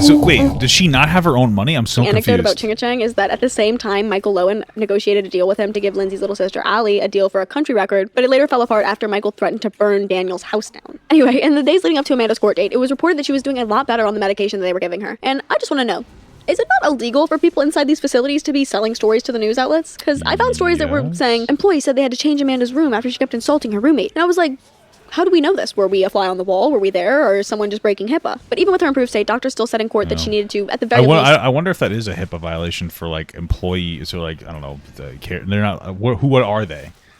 Like, they're housekeepers or something in some capacity? I wonder if they have to sign something for that.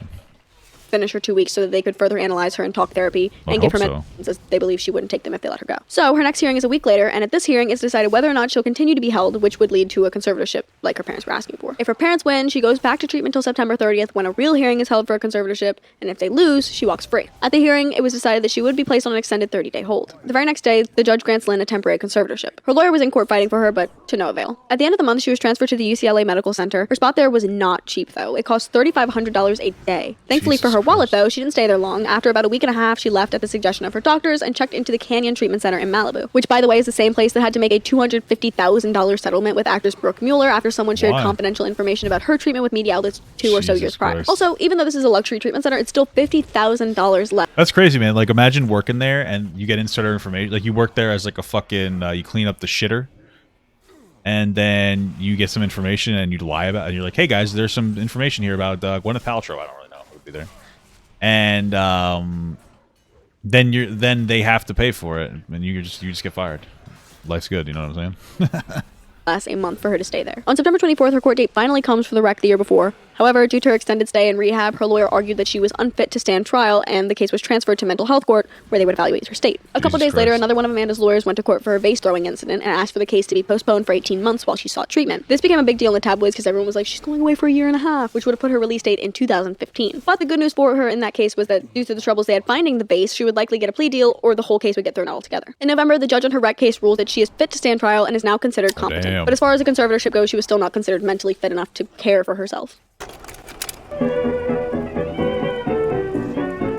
A couple weeks later, Amanda is out of treatment and living at home with her parents.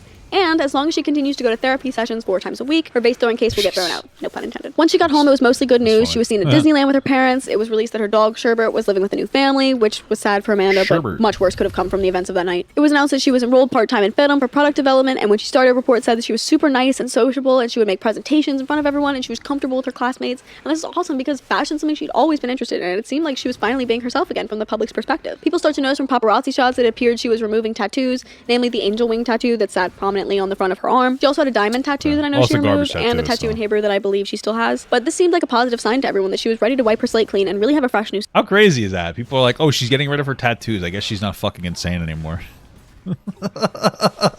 It's kind of a shitty association with like the tattoos with actually being mentally stable. To the fuck? Start. In February, when Lynn and Rick went to court to sort out conservatorship duties, the judge told Lynn, well done, very good job. Things for Amanda seemed really great. Later that month, she was able to take a plea deal for her accident in 2012, and that gave her 3 years probation and 3-month alcohol education course. Now, a lot of the coverage of Amanda and her hospitalization and recovery would either suggest that she was schizophrenic or just flat out say that they knew for a fact that she was. In March, though, Lynn came out and said that she did not suffer from schizophrenia or bipolar disorder, and that her only problem was her cannabis use. And now that she was no longer taking that, she didn't need to be on any medication. This caused a lot of speculation. People thought it was a terrible idea for Lynn. What? The cannabis use created a problem? I feel like that's not true. She probably has some kind of an issue based on the fact that she was an actor in like the public light all the time, especially as she grew up as one, yeah. But okay. Take her off her medicine, and more so that it was inaccurate to say her daughter suffered from no mental illnesses. Many pointed to the fact that she was held under a 5150 and now a conservatorship, which is only meant to be given to those who are gravely mentally ill. So many people looked at these things and thought that either Lynn was in serious denial or that she was lying to the public to protect her daughter. Then, after a 6-month hiatus, she returns to Twitter. She shares that she's doing good and taking classes at FIDM, says that's the mental disorder right there. Using Twitter. That is a mental disorder in and of itself. Am I right, guys?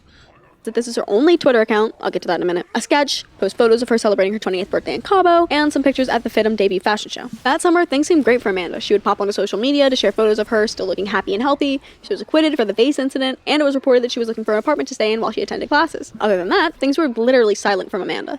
Until they weren't. In the early hours of September 28th, after no major news from Amanda since the summer, she's arrested once again for driving under the influence, this time of a stimulant, likely Adderall. Police say they pulled her over after she stopped at a red light in the middle of an intersection. She was cooperative, but she looked disheveled, and she failed several sobriety tests, and remember, she's already on probation. At around 7 a.m., she was fully processed and given a bed and everything, but then at 12:40 p.m., she was bailed out by someone, not her parents. I don't know who, but in fact, her parents didn't even know she'd been arrested. The next morning when X-17 caught up with Rick, he said that they haven't really heard from her since the conservatorship ended. They found out about the arrest from the news, and Amanda never came home. When was the last time you heard from her? Well, at the end of the conservatorship. I mean, other than, greetings. We knew nothing about this. That's the we were called parents? by the press. I know nothing. And the press doesn't seem to know much, so I don't know. So she was released yesterday, wasn't to your care? No, the conservatorship ended. You know that, right? It ended. Okay. Yeah, and you read that? It ended. And once it ends, she's 28, she does what she wants. So we don't know. So last year she was... From this point, her behavior becomes more and more unpredictable. I wonder if one of the motivations for the conservatorship was just to have some kind of control over their kid. Like I don't know if this documentary or whatever you call this explores that too much, that concept that much. I just wonder. Reportedly kicked out of FIDM because she would skip class a lot, and when she would show up, she would be try to pay her classmates to do work for her. Then after arriving in New York with a bandage on her face, things only seemed to get more concerning. There's a video posted of her riding a city bike. She was seen limping around Bloomingdale's, and she allegedly went to the club alone and described someone who would... That's the only way that you can go to Bloomingdale's, if you're limping around, okay? We know this, okay? This is a fact. Taking pictures of her. In the midst of these stories being posted online, she returned to Twitter to say not to believe anything the tabloids say about her, and that she wanted to transfer to NYU. Once again, you see... You know what she sounds like? She sounds kind of like Daniel Larson. Don't believe anything in the tabloids, guys. Don't believe Everyone's the media. Saying, where are her parents? Why aren't her parents doing anything? Why don't they get a conservatorship like Jamie Spears? And I think it's really interesting to see how much the public perception of conservatorship has changed. Did Jamie Spears also have a conservatorship? What the fuck? Why is there so many people with a fucking conservatorship? Jesus. Only 6 or 7 years. On the 8th of October, Amanda is allegedly caught trying to steal from a small boutique, and 1 hour later she's seen on security footage at Barney's air humping a security guard and shoplifting. Oh, she must have meant... Do you think she meant Brittany? Okay. Somebody look into that for me. Jamie is the dad. Oh, isn't there another Spears? Like, doesn't she have a what the fuck is she doing? Doesn't she have a sister named Jamie Lynn? According to Amanda, while she was shopping, she found a hat that she liked, but realized her purse was in the car, but her driver was nowhere to be found. Then a woman starts chasing her and trying to snap photos of her, so she uses the hat to cover her face and get out. Only problem is that the hat Oh, had a okay. They security named it for tag, so when she dad? tried to leave, all the alarms started going off and she got stopped. When security talked to her, she explained the situation and said that she had no intention of actually stealing the hat, so they let her go. But they did ban her from the store. While all of this is happening, In Touch publishes an article saying that they had an exclusive interview with Amanda where she announced she was engaged. But that's not all. They said her fiance was a 19-year-old boy who worked at a bait and tackle shop. They also include some interesting quotes. "I'm very needy for friendship, and I hate men. I want to them, but I can now say I'm engaged. Get away from me." I don't know if they've manipulated her words into that sentence that makes no sense, or if they're just exploiting her mental state. I mean, who hates men? You know, I mean, who doesn't hate men? Am I right, guys? Men are fucking terrible. So, I mean, she probably said all these things. Just being honest, she probably said every one of these things, and I don't blame her. For wacky and wild quotes. But either way, like I said, she had just returned to Twitter after 5 months of silence, and in her return, she tweeted that she would be suing In Touch for lying about her entirely. She also said, "I finally hired the best lawyer in New York City to sue In Touch magazine because they're utterly insane and lying to the public about me. I'm also suing Star magazine for doing the exact same thing. I will sue anyone in the media who lies about me and says I ever gave them an interview when I never gave literally any magazine a quote." And she said she was getting married, but this is important because this, I think, is when Sam Lufty comes into the picture. And on that note, let me have a drink. Who the fuck is Sam Lufty? Quick rundown. Sam Lufty was Britney Spears' manager right before her very public breakdown in 2007. Looks like a douchebag. He's known to have been a bad influence on Britney. He would give her and then try to take a percentage off the top of her passive income she was making while he managed her. His influence and control over Britney are in large part in why many believe Britney is in a conservatorship today. Britney Spears actually has a restraining order against him, as does Courtney Love. I mean, I For the young doubt people, that. Courtney Love is lead singer of the band Hole, and Kurt Cobain's wife, who Sam Why also would got he close be the reason? Like, this fucking her upbringing would be the reason. I guess he would just be like a factor in that reason.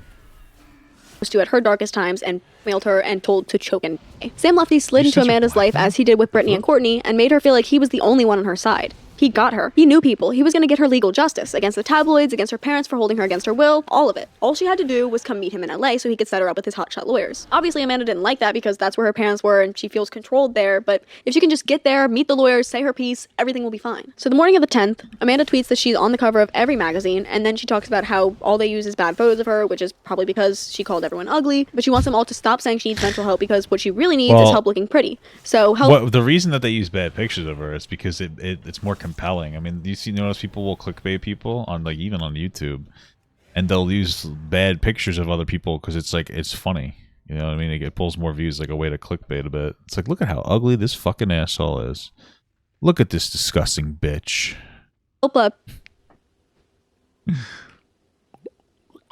Anyway, an hour later, she comes back on to talk about how she's idea? so in love and it changed her life because in her childhood she was abused. "I need to tell the truth about my dad. He called me ugly and then asked if I wanted to do things with him. Then I had to live with him, which was a total nightmare." I thought he just asked, called her ugly. I was like, okay, that's just true. No, I'm gonna call my kids ugly. That's like a joke. I'm like, oh, but you're ugly. But that's fucked up. They asked him to do things. That's fucking terrible. Some fucked up shit.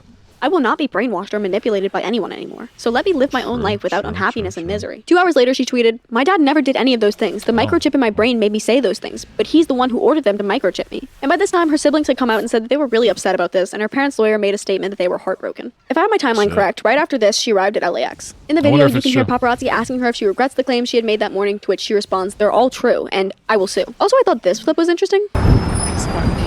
So, where are you going, Amanda? Where are you going? So who's your lucky guy? At least he seems like an ethical human being. The kind who wants to help her now as opposed to send her into a mental hospital. Like, how dare you? Like, my parents are insane, and that's it. When Amanda leaves the airport, she's picked up by a car service that is there to bring her to the London Hotel in Hollywood to meet her lawyers, finally. And while she's in the car, she tweets out, "You feel like a brother to me," at Sam Lufty.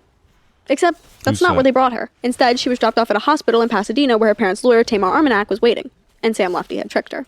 She's once again held on a psychiatric hold. Just like last time, after the initial 72 hours are up, the hold's extended for another 14 days. On the 29th, Lynn goes to court to get another temporary conservatorship over Amanda. The court documents cited the security footage of her at Barney's, the photos of the woman she scratched in the club, her recent arrest, and once again, her spending. This time they said she bought jewelry from Cartier for strangers, and at the time of the filing, her net worth was $5.7 million. And remember, she used to have $4 million in the bank, and she owns those properties as well, with her only income being from her rental property in Calabasas. So, the conservatorship is renewed, and a 30-day extension is granted for her hold. So this is where it gets confusing. The articles say the hold was extended, but then the next day she's released. This typo-riddled article from E! News says that even though the judge said she would spend 30 more days in the facility, she still has a right to plead her case, so she was released. The article says that a conservatorship is used to say what someone can and cannot be forced to do, and being in a locked facility wasn't something she could be forced to do unless, of course, she puts herself in danger again and needs to be taken for a 5150. So apparently she just, was stabilized from her medicine and asked to leave, and they let her go. Right after her release, she's seen wandering around on Sunset and eating alone at Mel's Diner. She went back on Twitter saying that she was released from the hold that her parents and Sam tried to have her on because she's fine. She says she's going to— Is there one that's about do all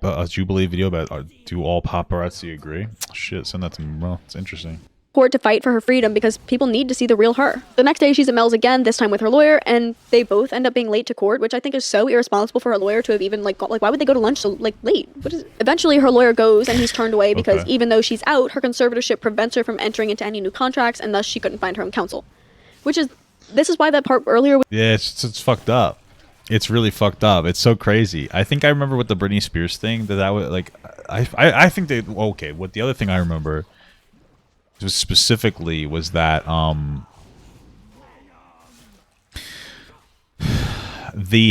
because of the conservatorship, Britney Spears had to pay for her lawyer, and I think the lawyer for the father as well. That shit's fucked up. But that's so weird that you can't even get your own lawyer in a conservatorship. Like, how are you going to defend yourself then? Like, why wouldn't you be able to get your own lawyer to represent you? Because who knows if they're just trying to find some shit ass lawyer to represent her so that she ends up losing. I mean, it's a fucking lose-lose situation. That's definitely shitty. What the fuck? It was really confusing for me because they said that even though she was under conservatorship, she had a right to plead her case. So I'm guessing they mean that she was supposed to just go by herself and represent herself, maybe, and she can't have I don't know. I don't think it's fair that you can't have a lawyer. I think she could. I think she was able to have one. She's pretty sure everyone has a right to due process and counsel. So this is when things start to look really turbulent for Amanda. According to her, she had no place to stay, and she was living day to day on Amex gift cards from her parents. Usually they were $50, sometimes $100. She was staying with her hairstylist and 2 of her roommates at the time. Remember them, they're gonna come back in a second. Her parents also came out though and said that they had been paying for a hotel room, but she didn't want to stay there. And I mean, yeah, if she's All right, give me a minute. I'm gonna grab something to eat. thinking someone's always taking pictures and videos of her, she's not gonna want to stay in a hotel room paid for by people she doesn't trust. This is when Amanda talks explicitly about her conservatorship for the first time. She says, I was diagnosed bipolar or manic depressive, so I'm on medication and I'm seeing my psychologist and psychiatrist weekly, so I'm fine. I'm not— Did they censor medication? That's crazy. Not living with my parents. I'm not legally obligated to. My lawyer said if I comply with the courts and take my meds and see my psychologist and psychiatrist, then I'll get unconserved. Thank God. Now, as you'll remember, her mom did come out a while ago and deny that she had any mental illness, specifically schizophrenia or bipolar disorder. So either Amanda's lying, or as I've seen some places report, Lynn and Rick don't believe in mental illness. And I've certainly got— Or maybe they just feel like that's a private matter and they don't really want everybody knowing about her business. a relative like that. So that sounds believable to me. Like if I had somebody who had a mental illness in my family, and it was like, and I was talking like the public, I would be like, nah, they're fine. Like they don't have mental illness. You know what I mean? Like if nobody knew about it, that's their fucking business, you know? Me, especially because they're older. Or maybe she was just trying to protect her from the world and the press, because unfortunately there was and still is a huge stigma towards mental illnesses, especially bipolar disorder. Good. Fuck you, crazy asshole. I'm just kidding. 2 days later, Amanda's photographed sleeping on a couch at the Beverly Center, which is a mall. Thankfully, it seems she was safe. She could have very easily been robbed or hurt. Her purse is literally just sitting right there, but these photos— Well, I mean, maybe robbed, but I feel like who's somebody gonna walk up in the middle of the mall and just start like wailing on her? made the rounds that night, and Heidi Montag, of all people, reached out on Twitter to tell Amanda she could stay with her and Spencer in their guest house. And this was really sweet, but also really short-sighted, because Heidi and Spencer lived in Santa Barbara, which is over 100 miles from where Amanda was. So needless, I think, to say, Heidi lived in Santa Barbara, which is a 2.5 hour train ride, not a big deal. Over 100 miles from where Amanda was, so needless, I think, to say, Heidi didn't hear back. Also, interestingly, the comments under the video I found of Heidi talking about this were like, leave her alone, old lady. Another thing people saw as a red flag was the fact that she dyed her hair purple, which I also think is interesting that that was a sign back then, and that's really just a common, normal thing to do now. Okay, so back to that engagement Amanda was talking about. So, allegedly, very quirky. It's a very quirky thing to do, you know what I mean? Because she's invented female quirk. Gets turned away from getting a tattoo in honor of him because she doesn't have an ID. Then she says that the Caleb Pusey, I'm going to say Pusey, just warning, if I'm saying it wrong, I kind of don't care, that the Caleb Pusey character is not who she's engaged to, and she doesn't know why he would think Caleb a pussy. Nice. That. But then she says that he's her GBF, and then she says that he's not gay because they've had sex. But the point is, I think she was telling a little fib. Also, her mom went to court around this time and agreed to open a private trust for the financial part of her conservatorship so that Amanda would have necessary funds to house herself. Speaking of house, remember those roommates? One night, whilst in the car, one of them takes a secret recording of Amanda. I'm not going to play the entire thing because I don't want TMZ to copyright me again, but I will leave a link in the description for anyone who wants to hear the full thing. I don't want to my father in face, and that's why I said I want to for him as a joke. I want to literally like lead him into a ditch and my father in face, and that's why I said I don't want to what? I don't want to slap my father in the face, and that's why I said I wanted to strip for him. What? For him as a joke. I was literally like lead him into. I want to literally like lead him into a ditch, and I haven't decided how I want to him because murder him. Okay. now I have this like wound on my face, and I don't believe it. I am so like in my heart, like I love you in the face and with an ugly insult. So like congratulations. It's like that's what you guys had. I'm so sorry to say something. You're so gay. It hurts my feelings. As you can I mean, I don't blame her. She hates her dad. I'd kill my fucking dad. I don't care. I mean, I wouldn't because of the law, but fuck that. Who cares? She's a pussy. Throw him in a fucking ditch. I don't give a shit. He's a scumbag. tell she's clearly not in her right state of mind, and this is the first time the public has really gotten to hear her stream of consciousness as opposed to reading it on Twitter. Someone in Amanda's family, we don't know who, saw this footage and told TMZ that they wanted them to post it because it could be a wake-up call for medical professionals to intervene and get her help, which I don't know why it would have to be public. I don't like what medical professionals are checking TMZ, but why they couldn't just show it to her doctor or something. Yeah, I mean, like, why not? You know, just because you're a medical professional doesn't mean they don't like TMZ, okay? Maybe I just don't know anything, but it just seems weird. These roommates are also trying to get money from Lynn and Rick for damages to the apartment, like hair dye stains and cigarette burns on the carpet, but Rick and Lynn told them to pound sand because they stayed with her against their suggestion and fully knew how she was. Meanwhile, Amanda was being photographed at One Oak, she toured USC, and she said she wanted to transfer there to study psychology. And she said that the video of her that her roommates recorded was just a joke, and she was also— Well, I'm telling you, I said it yesterday in a video. Fucking the craziest people make the best psychologists or whatever. You know what I mean? It's true. You know went it. therapy to talk about her dad, so no one needed to worry about it. And that if you were worrying about it, you probably just didn't know her. As I'm sure you've noticed, Amanda has been in the news a lot less in recent years, and I think this has probably been great for her and her mental health. I think having social media and with such a large following while she was going through such a hard time definitely made everything 100 times worse. I mean, you guys have seen a Twitter reply section. Literally, people just say anything on the internet to get a response, especially when it's someone who seems like they need a slice of humble pie. But in October of 2015, Amanda went back to FITM. She was seen out and about, looking healthy. There, of course, were some tabloids that would post really unflattering photos and say she looked fat now, and this is just something they do to everyone. I just don't understand what kind of awful asshole you have to be to take photos of someone who you publicly also accused of having and then say that they look fat now. Like, that's just disgusting, and I won't ever understand. 2017 was a big year for Amanda. She went to court where her mom petitioned. I mean, it's possible that they know that triggers her and they want her to have another mental breakdown so that they get to record that and they get to, like, maintain the Amanda Bynes Clips industrial complex.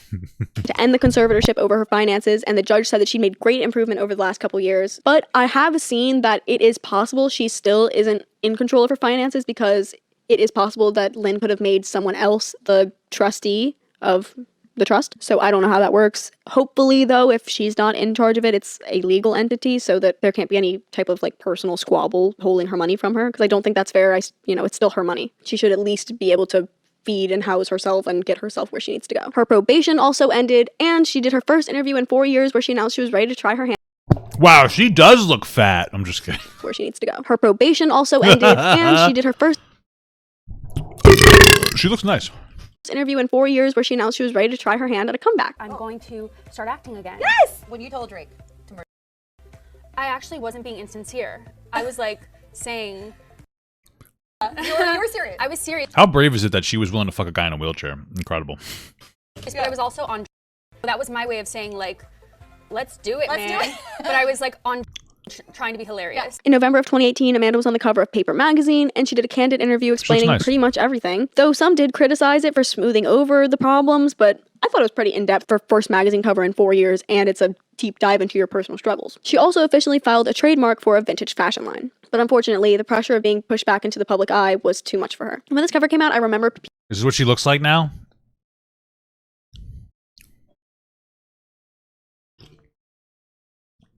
She looks like every alt girl on TikTok that does OnlyFans. Incredible. Incredible stuff. Okay. people making conspiracies like the Avril Lavigne one that she was a clone. But the sentiment was just that she looked nothing like herself and blah, blah, blah. And as we know, that's a sensitive topic. And she went from having her privacy and healing to, once again, thousands of unsolicited comments about her appearance. So after battling it on her own for a while, she decided to check into rehab. While in rehab, though, she finally graduated FITM with a degree in merchandising, and she was there for 6 months before Wow, a useless degree. Incredible. before moving into a sober house. And a couple months later, she left the sober house for sweet, sweet freedom. After her release, she was still attending therapy in AA, but what interested fans most was her new tattoo. She posted a photo on Instagram. You guys said it was a filter after I showed that picture? You assholes were instantly proven wrong. Fuck you, bro. Look, she got a new tattoo on her face. Everybody knows face tattoos are the best way to get hired at any job. It shows that you can take one for the team. You take it to the face because, you know, you might get hit. Instagram showing off her new ink after teasing a photo of her at a tattoo shop. Now this leads me into my next point. disturbing photos. Sorry for all the gas, but also get over it. This is something I see a lot, not just with Amanda, but definitely most frequently with her. Every time she posts a selfie, no matter what it is, the comments and endless. Bro, she looks like her every. She looks like your mom. You know, like your mom, how your mom takes photos like this, but she doesn't know what kind of face to make. So it's like, you know, time she posts. Look at that. Post a selfie, no matter what it is, the comments and endless articles will refer to it as disturbing. Please, can someone please tell me what is disturbing about this photo of her just sitting there looking at the camera? Just the way that she looks, you know, she's just staring right into my soul. It scares me. Please, someone explain to me how that is disturbing. And if you're 700 years old and you're about to say, "'Cause she's not smiling," first of all, yes, welcome to the world. It's hard. We don't always smile. But also, I must direct you to old photos of her where she would do this exact same look. To me, it's quite evident. Yeah, but in this one, she has cum. Don't always smile. But also, I must direct you to old photos of her where she would do this exact incredible! I love the sperm. Same look. It's the butterflies cum. To me, it's quite evident that she's just doing like a. It's a butterfly on her nose. Smolder, but apparently that's frightening to some people.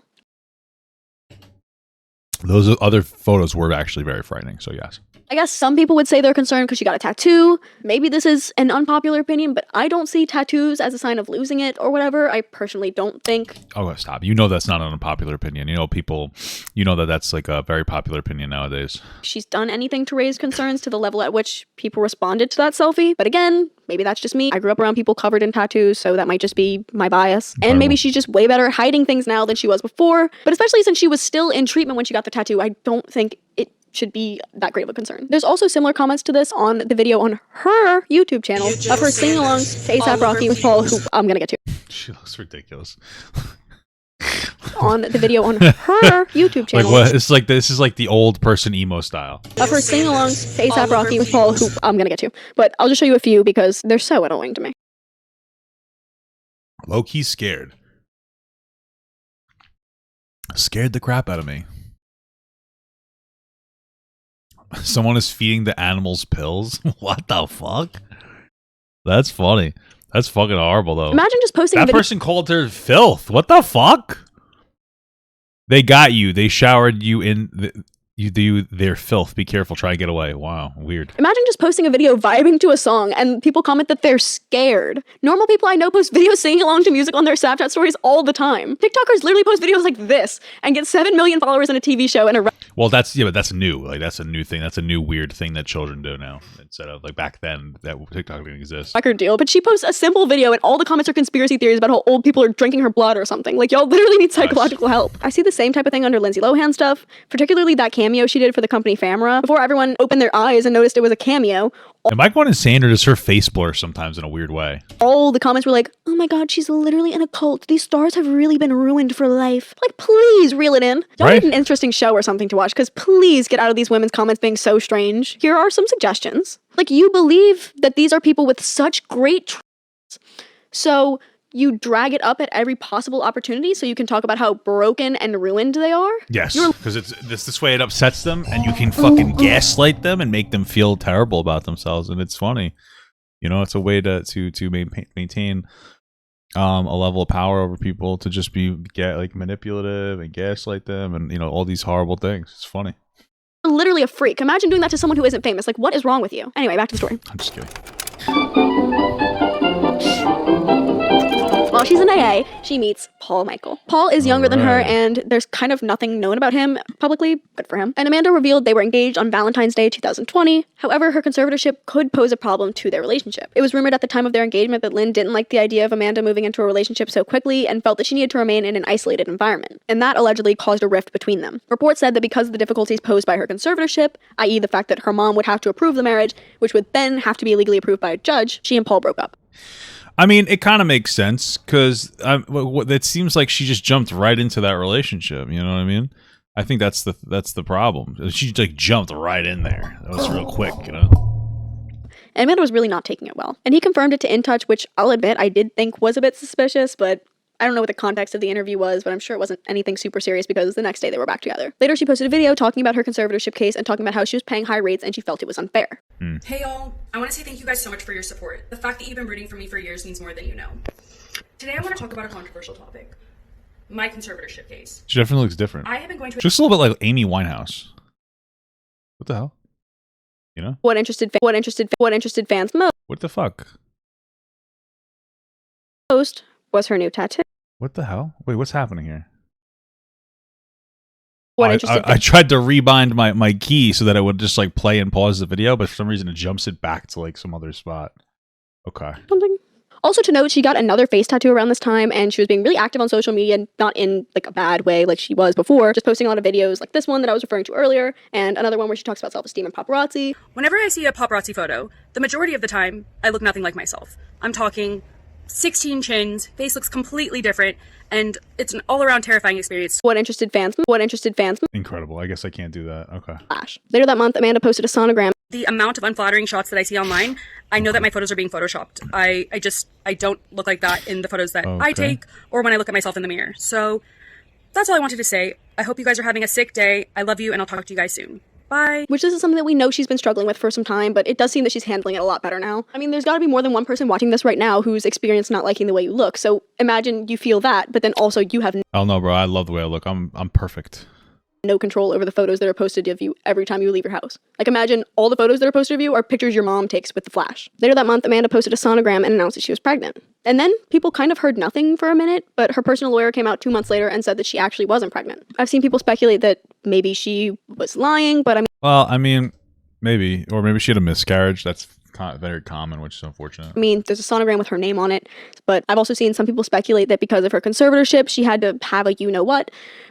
I don't know if they could do that. I wonder. I mean, they could have pressure into it, but I don't know if they can actually force her to do that. But from what I found online, I don't think she can be forced into any type of medical treatment or anything unless she poses a threat to herself. And I don't know what threat to herself having a child that she wants would be. So I do not think that's something that could I mean, I wonder if she would be able to, maintain herself enough to actually have a baby, happen. However, she could, I think, have lost custody of the baby They once can't. it's born. I feel like they can't force her to have an abortion. I feel like that's just not true. I mean, maybe I'm wrong, but I just feel like there's no way you could force somebody to have an abortion. I just don't believe that.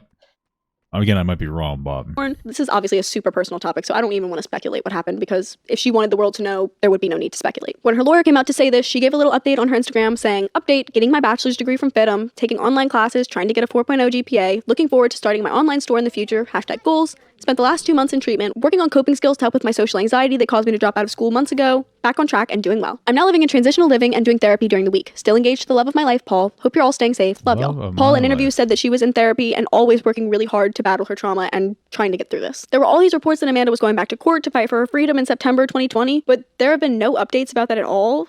So maybe no news is good news and she was able to go to the other psychiatrist, but until there's an actual update, who knows? Okay. Update. She actually had court the day I uploaded part 1. From what I have understood, it was just a formality and nothing's changed because of it. But I'm no legal professional, so definitely do more research into that if you're interested. Okay. Thank you for telling me. Very pooger. And she's still been seen out with Paul, and from the public perspective, and my perspective, they look pretty happy and loved up, and I think they make a cute little couple. This is, unless you've heard from Twitter user PersianLA27. Bro, why are these... PersianLA27 is an account on Twitter so that has been loud? hotly debated for the last 6-7 years. Okay, so I never explained the account in the video. Persian...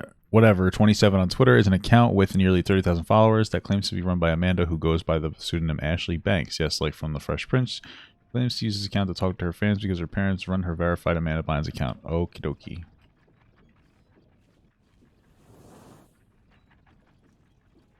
This video is from last year, so it won't cover the fact that the conservatorship ended. Okay. Fair enough.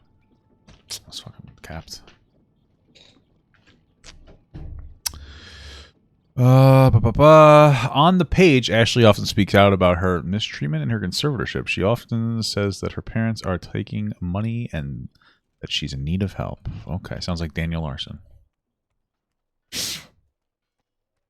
Okay. And I really don't know what to believe. I feel like there's compelling evidence to say it's real and to say it isn't, so I'm going to show you everything that I know. Someone who makes videos about this a lot, again, is Sloan, so I'm going to link his channel below, don't forget. He has a lot of videos on this specifically, and he has eyes on the inside, so he gets to do a lot of videos about those tweets and stuff. But when I watch his videos and I see the tweets that are posted, they seem so regular, and that makes it really believable to me, and they're usually kind of sad. Like, she'll complain about her fiance being a POS and about her parents not giving her money for transportation, which makes it really hard for her to get places and thus fulfill her end of the conservatorship, which is her AA and her therapy and whatnot. not. The account has also posted things referring to their own essay. Nothing specific, but they have alluded to it and mentioned it a few different times. They've also posted this photo of Amanda's ID and what they claim to be the inside of Amanda's apartment, which that's not compelling evidence to me because I don't know what the hell Amanda's apartment looks like, so how am I supposed to take that as proof? And I was so torn by this account because on one hand, she is in a conservatorship and there definitely is a possibility that she's being silenced and not allowed to post on her socials freely. But then I came across some sketchy.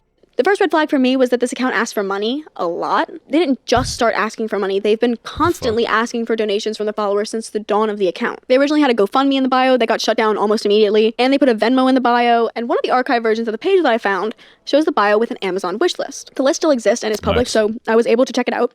It's titled Personal Wish List. And we have a lot of emojis on here, which I found to be an immediate red flag because I've yet to see Amanda use an emoji. Not on her normal tweets, not on her weirder tweets. I mean, in like very recent history, she started using like the alien emoji and stuff, but what a weird thing to, I mean, I guess it makes sense if it's not part of her MO, but it's so funny. It's like, I'd never seen her use an emoji. This can't be her. It's like, oh, okay. What is compelling? It's so fucking bizarre.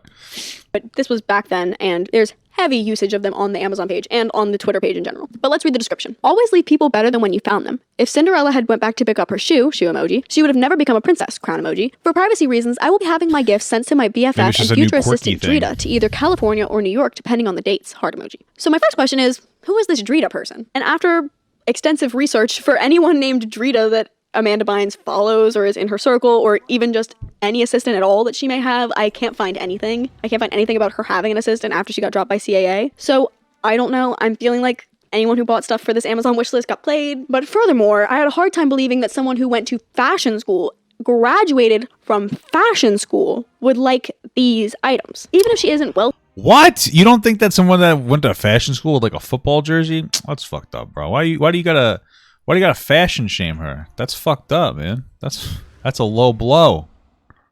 It's a low blow, dude. Like she once was, she's still been in designer clothes. And I know money doesn't buy taste. I know. Say what you want about her style now, but I think it makes sense. The clothes still work together. They're cute. And this is not cute. Objectively, it literally just is not. Not to mention, I feel like some of the stuff on the list is just like a basic parody idea of what someone would assume Amanda Bynes would want. Like, I might be reaching, but all the dog stuff, like, since it was so publicly known about the fire stuff that happened with the dog and how much she loved that dog and the one before it that had passed away. And then this Amy Winehouse sweatshirt, which I feel like is a cheap joke about her or something. And while I'm on the topic, I feel like a lot of the actual tweets from this account give me the exact same feeling. I feel like it's someone making a mockery of her mental state, and they don't sound like tweets she herself was making. Here are some examples. I'm not even gonna read those. I'll just take your word for it. I'm not gonna say I'm the fucking expert on. Be like literally like this is where I go stupid. Like I want to. Okay. Ugh. Scratching my balls. Scratching my balls. I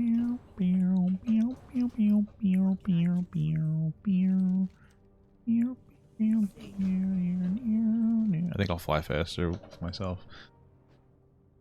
Granted, these are older tweets, but I don't know if it's possible that the account could have once been fake and now it isn't. I don't know how that would work because it still says the account was made in January 2013.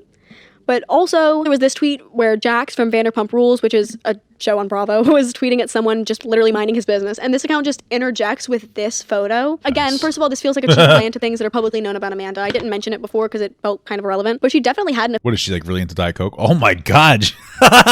Just like me and Mug's root beer. Affinity for Diet Coke. You may give me have a noticed in the photos sponsorship from her mug. stay at the Ritz. There were... Mug, give me a root beer sponsorship, bitch. Mug motherfucker.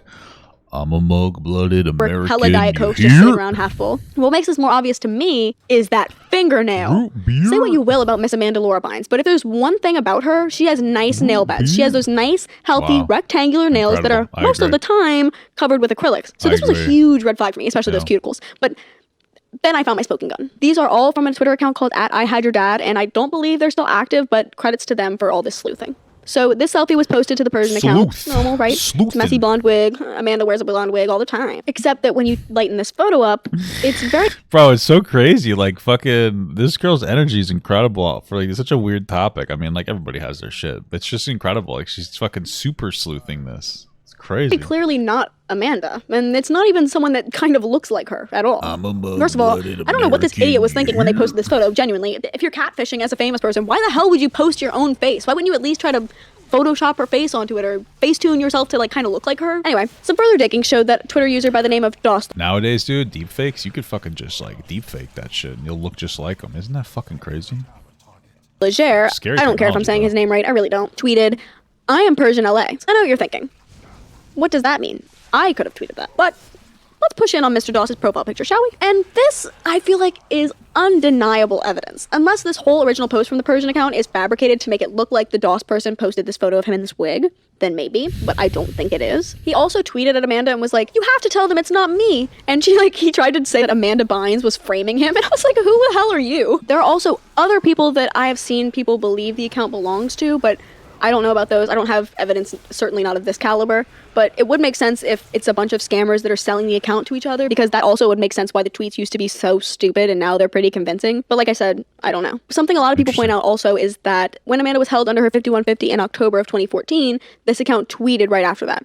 But the tweets were a hack. They did this a few times. They said that they were hacked. When I'd first seen all these hacks, my initial thought was that they were probably posting it themselves to try to prove that the account was Amanda and that these hacked, stars bro. from all that believed that it was really her. And that's what I thought. But then once I saw this, they posted a hack right when Amanda had gone under 5150, but people started calling it out. I don't know why people would call it out if it was supposed to be hacked, but they started calling them out and the tweets were immediately deleted.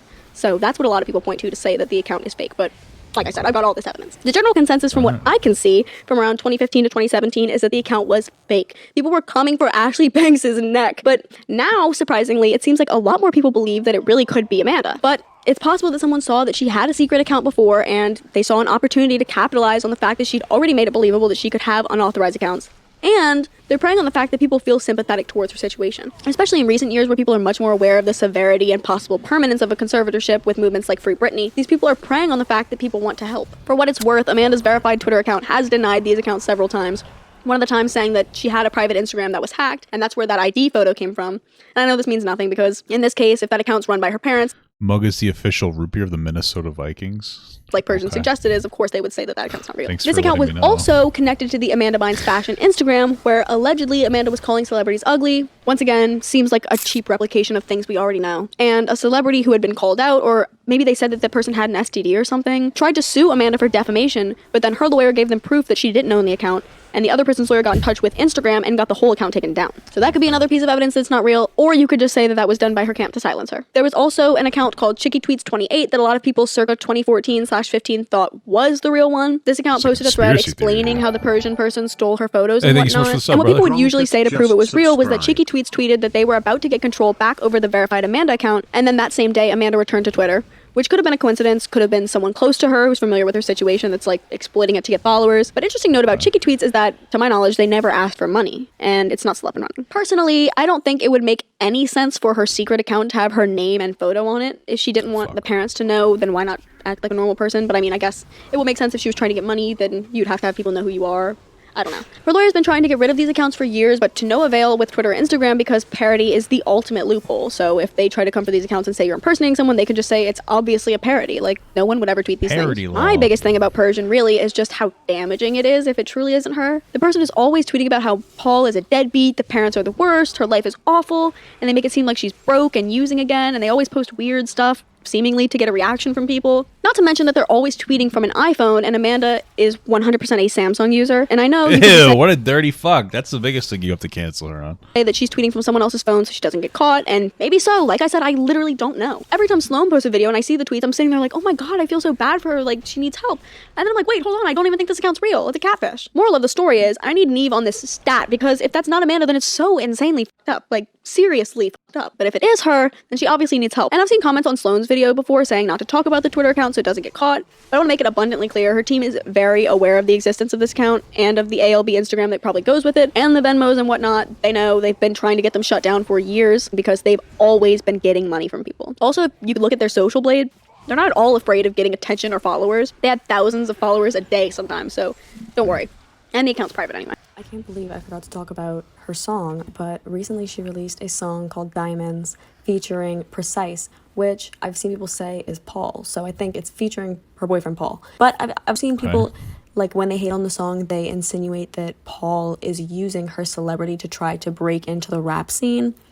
But as we know, because you've been watching my video, right? You've been paying attention, and we know that she's obviously been wanting to be a rapper for quite some time. And even before that, she wanted to be a singer. So, yeah. Okay. Also worth noting is that Lil Uzi said he wanted to do a song with her. So we'll see if that comes to fruition, because that would certainly be interesting. I fell. When I was researching for this video, I felt like I knew Amanda, and I know that's just a parasocial relationship, but I feel like I kind of get her. She's just a girl who grew up with too much public attention, not enough home love. She's got stuff she struggles with, maybe mental illness, and her parents are probably too old to even relate to her, especially considering her level of fame and the role that social media plays in that. And I think things just spun out of control, like she couldn't get a grip on it. I think she deserves a lot more respect than she gets. I think she deserves a lot more compassion than she gets, and I think that she deserves privacy if that's what she wants. It's obvious that people sticking cameras in her face in a dark time exasperated the problems. Her point of view while she's in the streets in New York, high as a kite, dissociating, was probably like a scene from the White Bear episode of Black Mirror. The people don't even seem real, they're just chasing you and filming you. I don't think there's any way that that wouldn't make you break. And once again, I want to say that I hate the discourse around her these days. People love to comment on her photos and videos and say that she's ruined or destroyed by Hollywood or by Dan Schneider or whatever else. I think that's a disgusting way to talk to someone who you believe to be a survivor of. I really do. And I think that that does absolutely nothing but make matters worse. What she needs is to be uplifted, to be told that physical beauty is not the end-all be-all and it does not define your worth. And just giving us a whole Internet J outro. Probably a hug, because she's been through a lot of shit in such a small span of time. I mean, so often you've seen people get torn to shreds in the tabloids because of similar things Amanda struggled with, and they don't even get to make it to the end of it. We're coming up this summer on 10 years since Amy Winehouse, and that's a perfect example of someone who needed help and instead was made a mockery of as if her life was just a joke to everyone. And if Amanda wants to start acting again, I hope she does it on her terms in roles that she likes and feels fulfilled in, with people she feels comfortable around in an environment that is safe. And if being in the public eye is too much and it gives her anxiety, trust, I get that, then I hope she... I mean, what would she even do? Because again, she was like a child actor who did like goofy shit. Like, what's left of her to do? Like an Adam Sandler movie? You know? can go the Mary-Kate and Ashley route and annihilate in her chosen field and stay out of the public eye for her own well-being. That's what I want. All right, I think that's it. You're limiting myself. Deal with it. All right, guys. Well, that was interesting. That was quite an interesting watch.